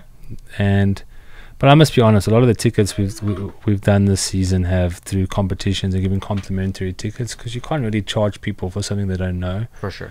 But also you can't water down the quality of it. So we've kind of been trying to manage that, and next year we have other solutions that we'll try and implement. And again, you just hope that the fans buy into it and see it for what it is. Because I do think that if we were to go away, it would be very sad. Yeah, definitely. But, I mean, you got something. The stadium is beautiful. Yeah, I love it, man. And it gives a vibe. It definitely a vibe, like you're watching something that is bigger than just a soccer game. You know, it feels like something pro, for sure. Yeah, and I think a lot of the people that came to the first game that you would have come to, like, now, no one knew what it was, right? No one knew that this is what it is. And speaking about some of the Achilles heel that soccer has yet, so it's the history of the game, but I also just think that generally Americans love high-scoring sports. So a lot of our games are in 0-0 or 1-1 draw, whatever that is. But what the league has done, this is what I love about working with the league, is their innovation. They decided, okay, if the game is a draw at the end of 90 minutes, we're going straight to penalties. Mm-hmm. So the team that loses the penalty still gets 1 point. The team that wins gets 2 points. But that creates... It's so nice to watch penalties. No one does not like penalties, right? Unless your team's doing it and you know that they're very bad at it. But like the reaction to the fans, I'll never forget the one game. The game ended. And naturally, some of the fans that have not watched us before didn't know that there's going to penalty shootouts. So we had to just make sure on the microphone that they knew. But the atmosphere was so beautiful because... And this is when a plan goes from vision to fruition. Where Los Doces sits in the stadium, as you walk in to the right, they have their drums and stuff. I strategically put them there because I knew you need to have your fan base on one side of the goals, so that puts pressure on the other team if a penalty shootout were to happen. And shoes God, that night there was a penalty shootout, and the penalty shootout happened on the side where closest to them. Now, as a player, you're walking up to a penalty kick and you got people whistling, banging drums, making noise. It throws you off, whether you like it or not. And this is what determines if a player has the right mentality or the right ability to become a professional, because you need to drown out that noise. And we won that game, and the massive factor of that was Los Doce. I think the game that we went to ended in penalties. Yeah, as well. I can't remember which game. Do you remember which game it was? It could have been that first game. I don't remember exactly when it was that we went. But if you don't come tomorrow, you should definitely come to the 29th game. Okay. We'll try to sell that one out as well. I'll talk to the boss. Talk to the boss. Bring him along. Bring the boss along. Michael, it's been a pleasure talking with you, man. Yeah, man. Thank you for having me. I really enjoyed our conversation. I'm definitely going to keep in touch with you, and I'm going to bug you about something. Yeah, man. Bug me. It's cool. I'm here. Because I think that all the stuff that you dealt with, maybe some little bolt problem, you'll be able to solve quicker than I. No, I appreciate that. But I want to thank you again, man. I think what you got going on up here and down there is really great. I commend you for your success. Not many people can sustain a business for that long. Thank you. You're definitely on the right track, man. But I think you need to believe in yourself, and you also need to let go of certain things for success. For sure. And that's something that I'm definitely working on. It's coming more of me realizing that it's an opportunity, and it doesn't always have to be a bad or scary thing. It's just something new. I think that's a perfect way to end off, because I'm always working on myself. I'm not the finished product, and I go through the same kind of thought processes that you go through. And to your point that you made early on, when do you know when you'll stop, or when will you feel like you've achieved enough? I think for guys like us, we are wired differently. We're not going to be... Nothing will ever be enough, and with that comes a lot of self-critique. And if you can handle that, then I think, to your point, where your company is at now, if you want to take it to the point where you have 3 different locations, you have to apply a different mindset. But if you just want to grow it differently or grow the podcast, I think you have all the tools necessary to make it happen. For sure. Thank you so much. It's always good to have an outside view on things, and just to get me out of my head, you know? Yeah, and I think these kind of conversations don't hold enough value in people's eyes. For me, I'm walking away from this feeling very good. So awesome, thank you, man. Yeah. Thank you so much. So if people want to find you and follow you in the VCFC journey, where could they find you at?